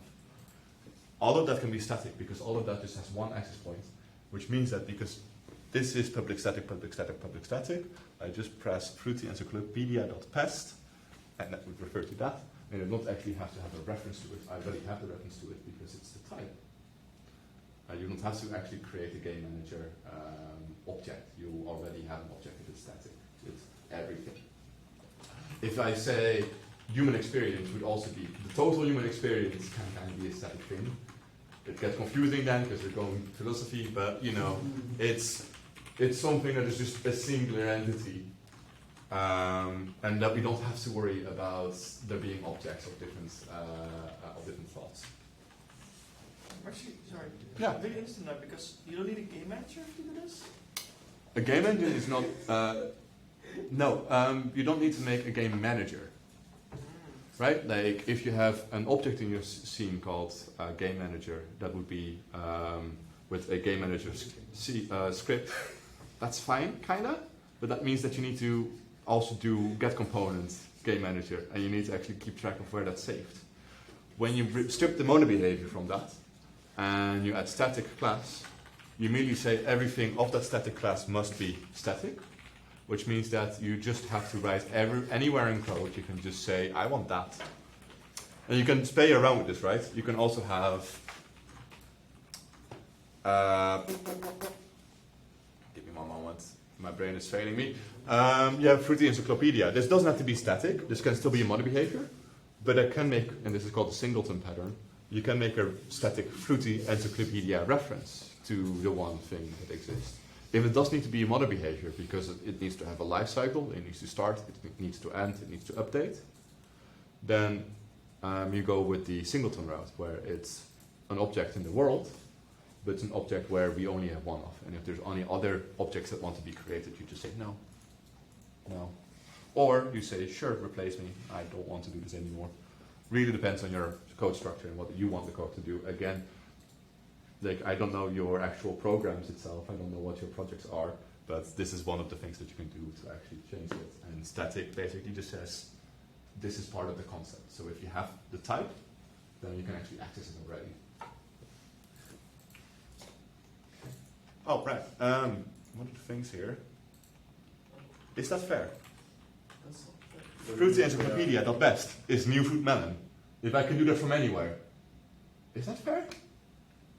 Saying from anywhere, every piece of code saying, no, I think melon should be the best fruit. No, I think apple should be the best fruit. No, I think pear should be the best fruit. Not kind of like fair or handy to have this, right? You kind of want to have some way to, I guess the word for that is gatekeep, even though that's a bad word. So let's gatekeep goal boss and program today. Not gaslighting, because I'm actually trying to impart good information to you. Yes, oh right, and you have static constructors, which is something that I will not go too much into detail right now, but static constructors basically means the first time that the concept comes up in the program, do this. Right? So the first time that I'm ever touching Fruity Encyclopedia, I'm just going to establish, I think the best should start off with pear, because that's genuinely my favorite fruit, and worst should be papaya, because I started riffing on that because I have never tasted it, and I just kind of, I don't know anyone else that actually likes to eat it. I've never tasted papaya. Right? Right, so the way that you make this fair is with properties and fields. Fields are what we're using usually when we're making variables. Fields are immediate access. So with fields you can just say, okay, I want to assign a mango to the best one. And that's great and all. Like, that's how most of us go about that, and that works for most of the code. But, again, that is kind of unfair. We also have properties. Properties do something cool with fields. Because we already use private to say, only Fruit Encyclopedia can know about this, can know about the best fruit. But we still have a public way to say and set which the best fruit is. So you can actually gatekeep in the way that you want to, say, everyone can know what the best fruit is, everyone can click fruits.best, and it will just go like, oh yeah, no, it's, in this case, pear, because it was never said. But if someone wants to say, can we change that? I don't like pear. I'd rather have it be papaya or melon. Then you can actually say, okay, private. That's only able to be done within circles. All right, now it's fair. I can't set it anymore because it actually gives these squiggly lines now if I want to set it. But you can still read it. Read best. Which is great, right? If you want to use a score manager, you can actually use... Yeah, you have a question? Yeah. So, because it's like private, I've only seen a private set and that's it. But is there a protected set? Yeah. Okay. You can protect set. You can say everything that is an apple, or sorry, everything that's a fruit can still change their name if they're an apple or if they're a melon. Yeah, okay. Every person can still do that. There might be a person who does an artist, right? You can play around with that, and that's kind of the point. I'm currently using get. By the way, it will just use public get if you not specify any modifiers. If this was protected, it would go protected set. It can only go lower in protection level. Yeah, it's just something. Yeah. I noticed that in your code, when you're setting like the colors for the fruits, like in the fruit class, there's some type of color set, but there's nothing like written in the code itself. Is that like a private field? Sure. Oh yeah, of course. Fruit, like. Yeah. That is a property. I already used it in the actual example. Because I didn't want people to say, oh no, it gets changed from outside. That's basically right now again secondhand to me, because I know that's slightly more secure. But that's basically saying fruit best exists and it can only be set by me or my children or my inheritance. And other people may know that I'm called Zoe, but like, you don't have any say in what I want to be called. And yeah, they are compound statements. You can see the braces right here. So that means that you can do more code than just say return best or best is value, which is really fun. Because look at that, private set. Papayas are not allowed. No matter what, like, I'm perfectly fine if you give me a melon. I'm perfectly fine if you want to do that. But papayas, tough luck. Or, I only really care about sliceable fruits if they're the best. Only fruits that can actually be cut or diced, those are allowed. Or, we can even get a thing, if we have a variable in the fruit called secret, if we don't want to share that it's actually the best fruit, and it finds that that's true, it can even just go like, okay, we don't want to tell you, new secret fruit. And then instead of actually changing the fruit, we just say like, we're giving it a white lie, or it's the gaslighting. We can say like, oh no, secret, right? And then if it's not secret, then it just go like, oh okay, it's actually a pair, because pairs are superior. Right, return types. Don't worry about all of this code. Return types change a method from being void to being a type. Right? Normally you would say void right there. What this means is that instead of saying, okay, do this, but I don't want any answer, it's actually saying in the expression, do this and give me an answer. And that's when we use the return again. Because right now, again, this is at the end of that, but return new fruit with a name of, this is complicated, a merge name AB. So we have mango papaya, it's mango papaya, or mapaya, however you want to do that. And the color, in this case, oh, I didn't even use that. That's such a shame. I did all of this code and I didn't do it. Wonderful. The color would be all of this calculation, again, and that would express. If you want to do that every time that you create a new fruit, or if you merge a fruit, you're going to get crazy. So this just helps you do it once, and after that you can always use this code there. And then this becomes fruit merged, and that is an expression, right? A sign from an expression, which is fruit encyclopedia.merge fruit, with the two variables that we have. If you've used Unity, I'm sure that you've used things like this before. It's, for example, vector math, or it's like setting components. It all uses that. I saw a hand right there. No, all right. No, that's fair. Overloads. For some reason, my programmer friends that I tested all of these with, and I wanted to talk about overrides, but he said that's later. Overloads are still advanced, but what you can do is you can have two methods with the same name, and then you overload it. Those two are still like the same method, but those two have different parameters. So I can say specifically, make a new fruit. If I don't specify anything about new fruit, it will just go like, okay, roll the die. This fruit is called schmerlecken, and it's magenta, and it's the beautifulest fruit that I've ever seen. But then I can also say, okay, I do want to have control of the name, or I do want to control the color, and then you can overload methods or even constructors. And you'll actually see this when you're programming, right? When you're programming and you do have the IntelliSense active, it will actually say slice fruits, int cuts, int horizontal, int vertical. They do the same thing, but slightly more specific. Yeah, overloaded constructors. So we have a default constructor, no parameters, default fruit color red. Again, I can roll on that as well. But then I can also now go instead of new fruit, nothing, new fruit, name, color, and it does that. Yes? Can you overload constructors with this all both having just one variable, or is that something? Yes. You can overload constructors, but the thing that you want to be specific with is that the variable has a different name, and that it has or that it has different amounts of variables. Like this can also be name and then color And you can write as much as you want, as long as they're unique in terms of parameters. And also one of the things that it's realized as well, you can also overload with a return type that we just talked about, because these are both void.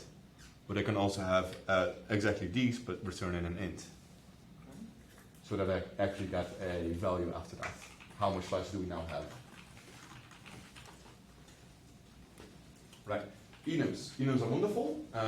You'll have to use enums for any programming course for CGT or CMD, because you're required to use them for required. They are practically the most tactical route if you're doing anything with state machines. And state machines are going to be becoming important with any gameplay that you're creating. In this case, my example is taste. Right? We have different tastes. We have salt, sweet, umami, spicy, sour, bitter, and I'm forgetting one. Oh, fatty, which I didn't write right here because it was just extra. And under the hood, we can call, above the hood, we can call them salt, sweet, umami, spicy, sour, bitter. But under the hood, what it does is it just goes like, because the computer doesn't care, it just goes like, oh, that's 0, that's 1, that's 2. 8, because I assigned at 8, you can still do that. And then that goes 4 and 5, or 3 and 5, I'm not sure, I need to ask my programmer friend, I don't really care about that. Again, it's under the hood.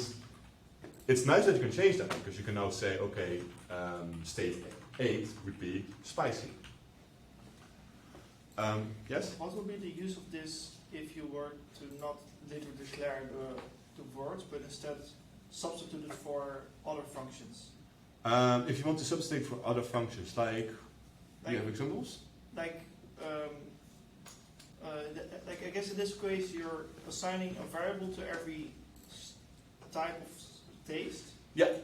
But what if you were to substitute the type of taste with another function that puts that taste in there, like a variable?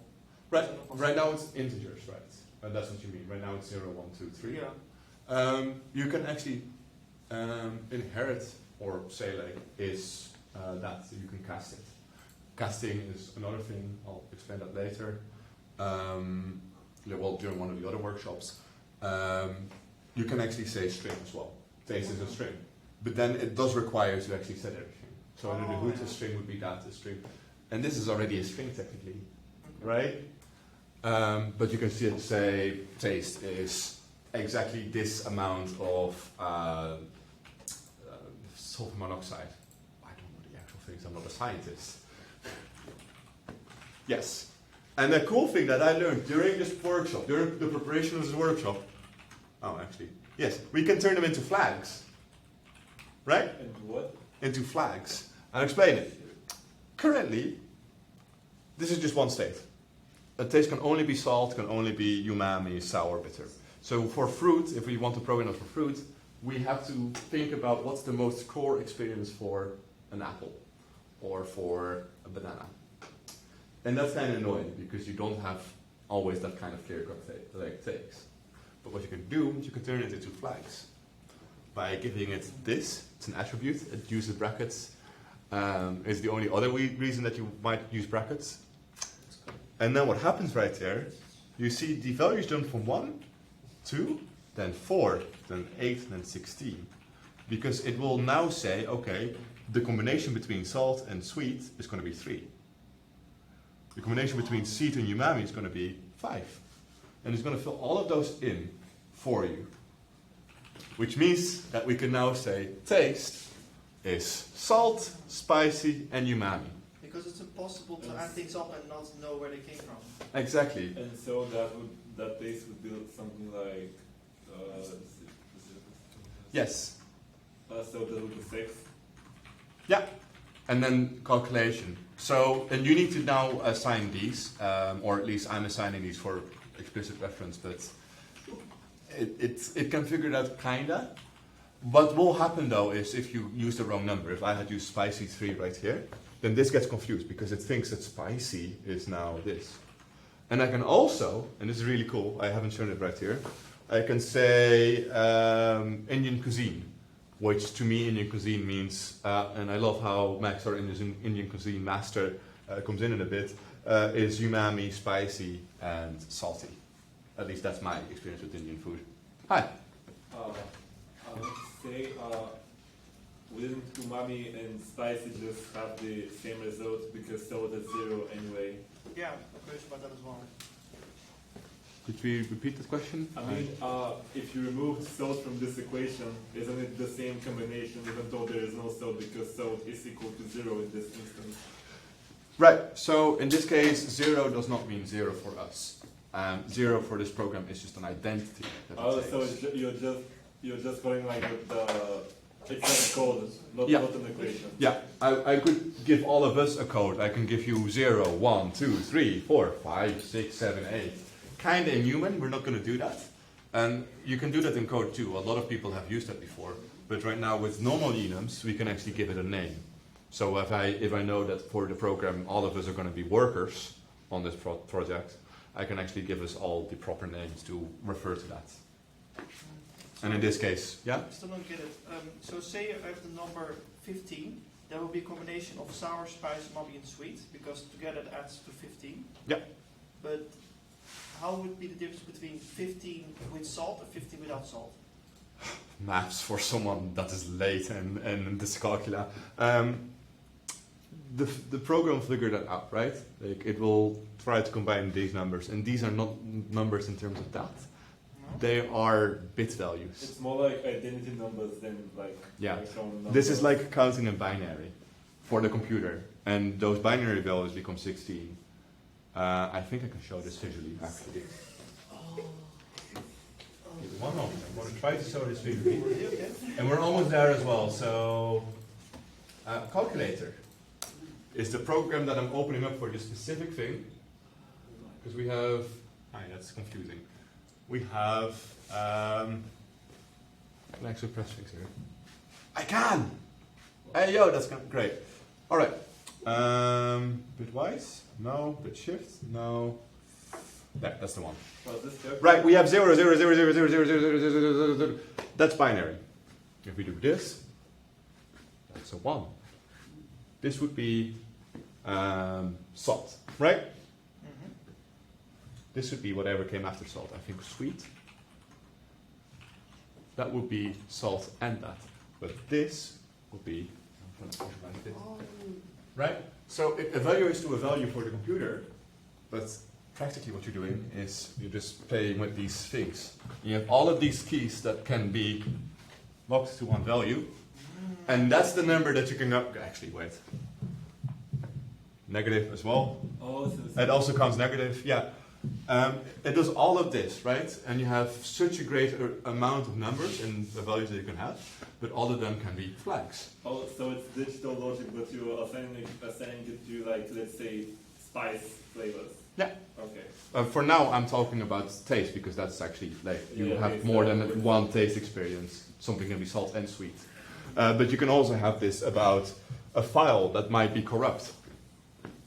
That gets whatever. That gets the 16th place right there, and I need to reset everything else because this is the walk of shame program version.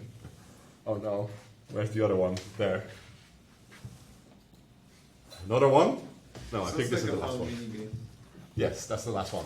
So, like, that 16th value would be a corrupt file. And if that's a corrupt file, then that's just one number that has to save, which saves so much storage space versus all the other stuff. And then you can combine all of those things.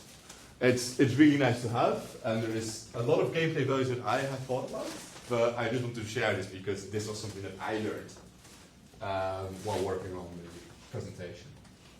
All right, we're almost there. Give me one moment. I'm finding wonderful collections. I think people might have used collections before.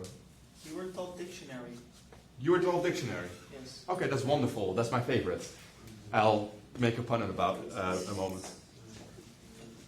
We also have array, list, queue, stack, and dictionary. You might have used an array already. You might have used a list already.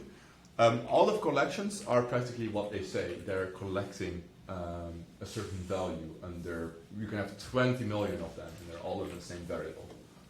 Which is why we use the brackets, because that way you can specify index. You can say, I want the 20/100th of this list. All right. Arrays. Arrays are predefined in size when you declare them. So this one would be an array of. Oh, doesn't show. Oh my god. Is this the old version? It's the old version, I'm sad. I can't really show you this sadly. But yeah, you have 8 values, and 2 of them are not assigned, but they have those things. If you unassign this or assign this, these won't change. Lists, if you remove one of them, everything will move. Which kind of makes more sense in someone's head, but this may play havoc if you're making, like if you're going up, up, up. Mostly for views and stuff, I guess. Then the idea of the objects would be changing all the Right, time, which is exactly. kind of messy. This is an issue that I come across so much when helping people, is they're using a for loop to run through a list. And if that is a for loop that's counting upwards, where number 0, number 1, number 2, we want to remove number 2,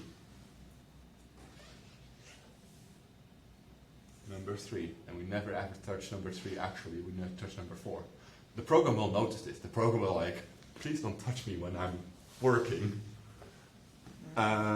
So it will give you an error. Yes? I assume the best use for this is like queues, like everything shows up to 0, so you can always use 0 until it's empty. You can do that. Or, instead, you can go where you're starting at 7, or this is 1, 2, 3, 4, 5. That's number 5. 5. Sorry. 4. Yeah? Can you count with the index numbers so it's more like actual practice because they usually start from 0, right? Yeah. Yes, I'm just really bad with numbers again. 0, 1, 2, 3, 4. Yes, this is number 4. Thank you. Keeping me sharp. 4, 3, 2. Ah. I already did 2. I removed it. And then it goes like, oh, okay, fine. 1, 0. That's the fix for this issue that I would use if I need to use lists. Lists are really handy because they're just, slightly more human understandable. But they are, if you really, really, really care about bulk operations and optimization, you'd rather use arrays. Yes. So, well, I think, so let's say if like the last list element is 4 and we remove something in the middle, does the ID stay as 4 or does it just change to like, let's say 3? Everything below it in the list, will change values because it's shifting up. Oh, okay, okay. And because I've already passed those values, it doesn't really matter because I already did my things with them and I can go up again. And then they would just like, if we remove that something, it would just be like, number 2 is empty. The things will still move, it's just that you're not skipping a beat right now, you're just going up again. Okay. Thank you for the question again. Yes. Also, new symbols. What does the new symbol mean? It's a generic type. Or a type of parameter, to be specific. Type of parameters I already talked or showed, because they are something that comes up a lot when using collections. Because a list, as you can see, it's the same color as a fruit. That means that it's a class.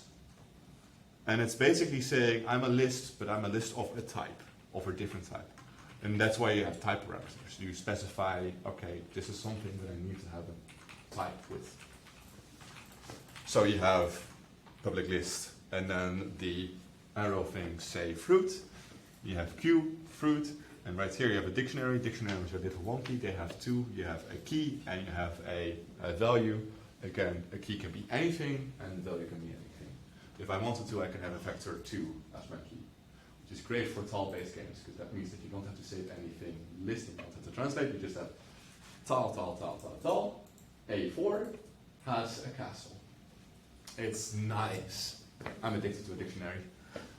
Collections, in this case queues. Queues behave exactly like you expect a queue to behave in real life. Like you expect them to, not how they actually work in real life. Because they are just really civil. They basically go like, okay, someone goes in, that's the first person in, and they just keep on going until they're taken out, and everything else just queues up and happens afterwards. That's the syntax for a queue. All of the collection syntaxes are different. Don't ask me why, I hate it. Yes? Is there an easy way to know the amount? Because I assume like if you put something in, you know it's always going to be 0, but you never know what the last one is really. Yes, you have, for queue you have peak. Peak. Yes, which means that you're basically just having like a little read of that, And that's it. You just read it. You can't actually use it. I mean, technically you can, but it's better than to DQ it, because otherwise why would you use another thing? Yeah. Then we have stacks. I've never used stacks like in my entire life apart from algorithms. But in fruit, it's a great way to get your fruit to rot. Because it goes in, it goes to the bottom, or as far as the bottom as it can. And then the next thing is taken out is the freshest one. Which means that the freshest one, if that's being taken out all the time and there are only fresh ones coming in, the thing on the bottom will start to spoil. Yes. The only actual reason I've seen stacks used is for like undo buttons, because the last action you do and then you just undo it, right? And then you can just undo the rest of the stack. Yeah, that's actually, thank you. I have used that because I have made an undo system. I just imagine that's a queue. No, that is a stack. Yeah, exactly. An undo system would, or Ctrl-Z, Ctrl-Y would have a stack. You also use it for algorithms, specifically breadth first, and that first is going to be queues. You might have switched those two up. Those are basically if you did it fall, I think.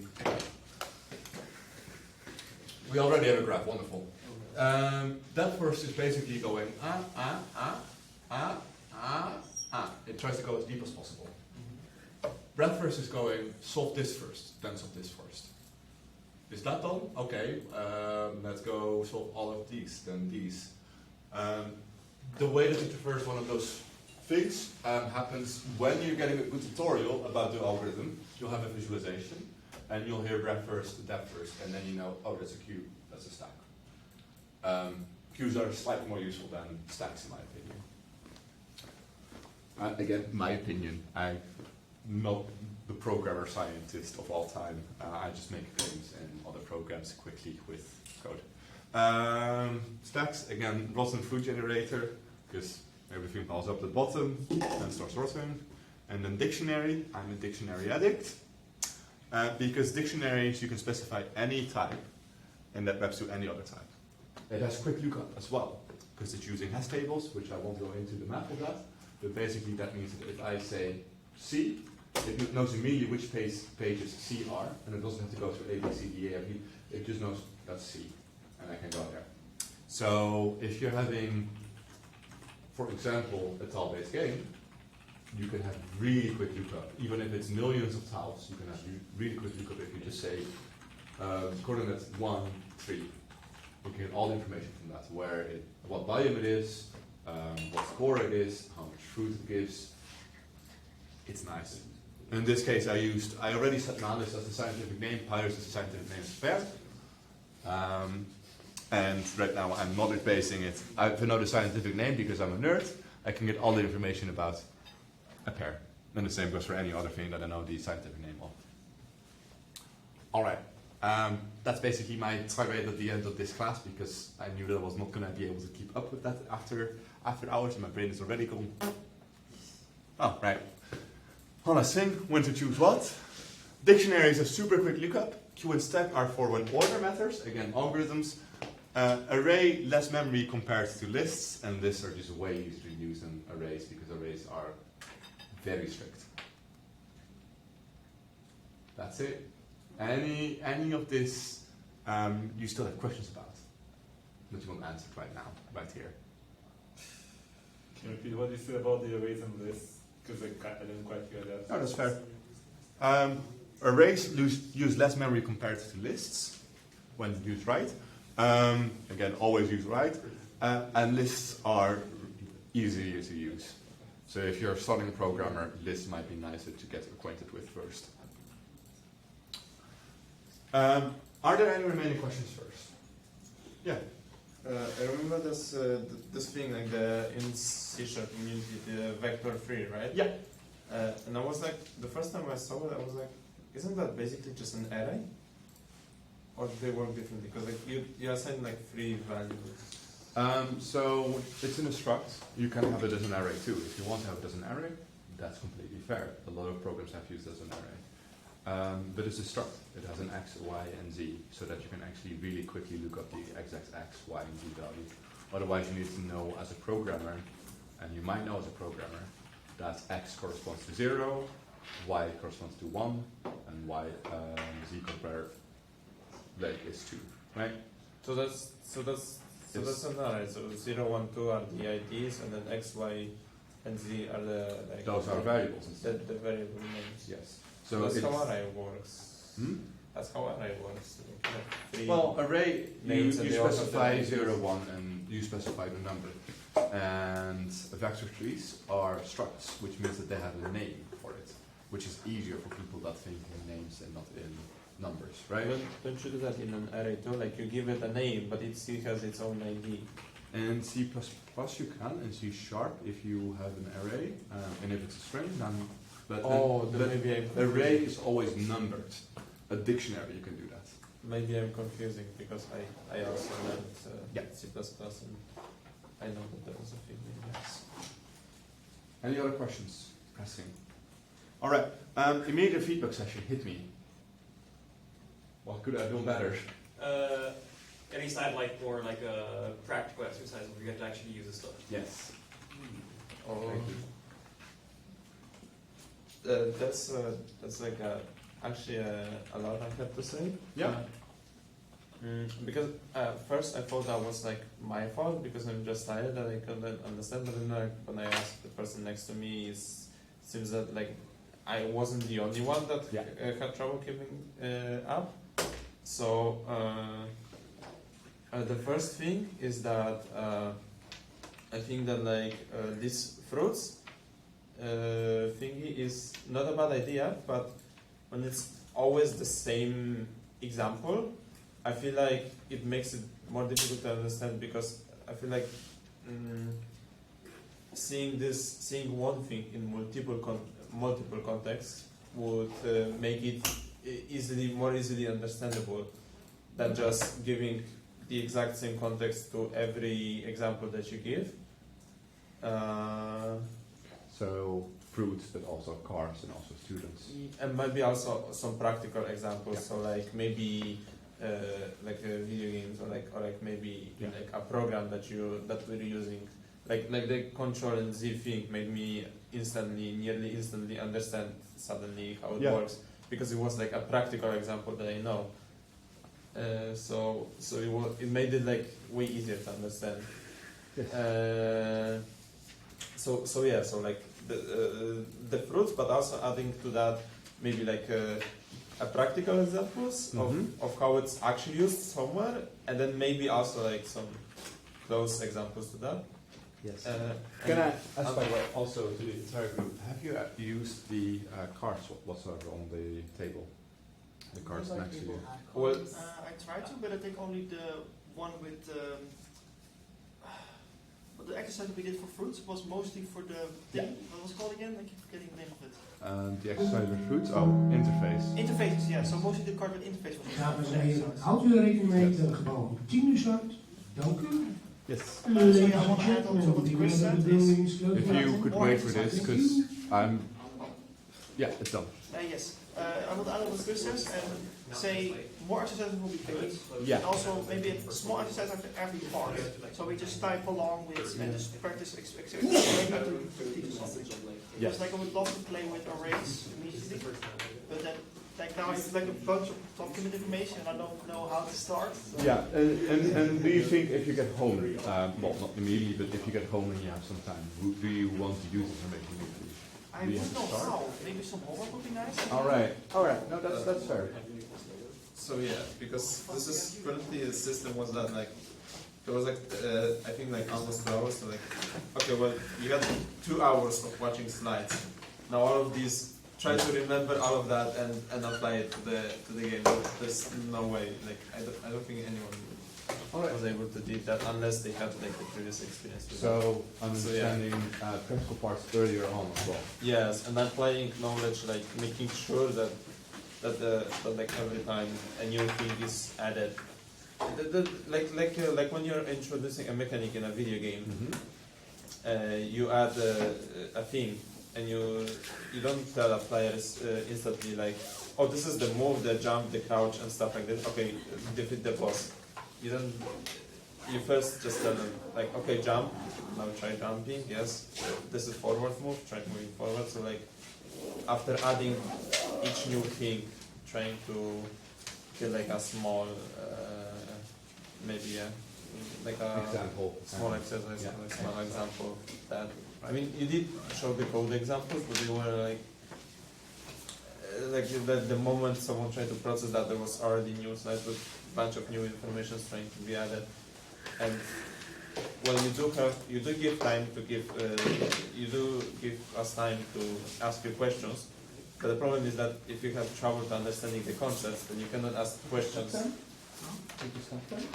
but no one are taking them. They were sorted out in different stacks of suits. They're all the same, and now I need to sort them out again. I can do the. No, don't worry. I'll handle that for you later. I already lost what I was saying, but yeah, I forgot what I ended on. But thank you for feedback. It's useful. And if it comes to cards, they might be useful, but you know what? When people are listening to you, they obviously cannot read at the same time. So it's you can take them home, by the way, if you want to take the cards home and the fruit as well. But Are there any parts left? I haven't read. yes, but now you need to sort through them to get the actual things. No worries, you didn't know about that. Wait, I have the presentation. I'm gonna work more on those cards as well, because they're going to be a separate project that I'm making, which you can just have next to you while programming and while doing programming. Like a BNOS, but for, you know what the BNOS is? But Yeah, for programming. exactly. I feel like I want to give the students tomorrow, like in 9 minutes, sort of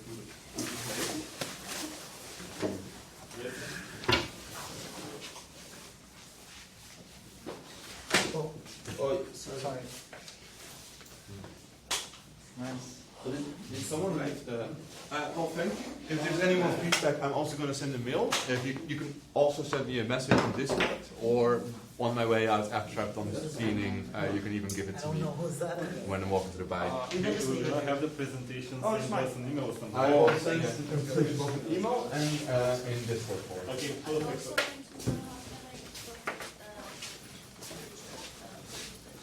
Could you... Bye. Bye. Thank you. Bye. The future workshop. Are you on the Discord? No.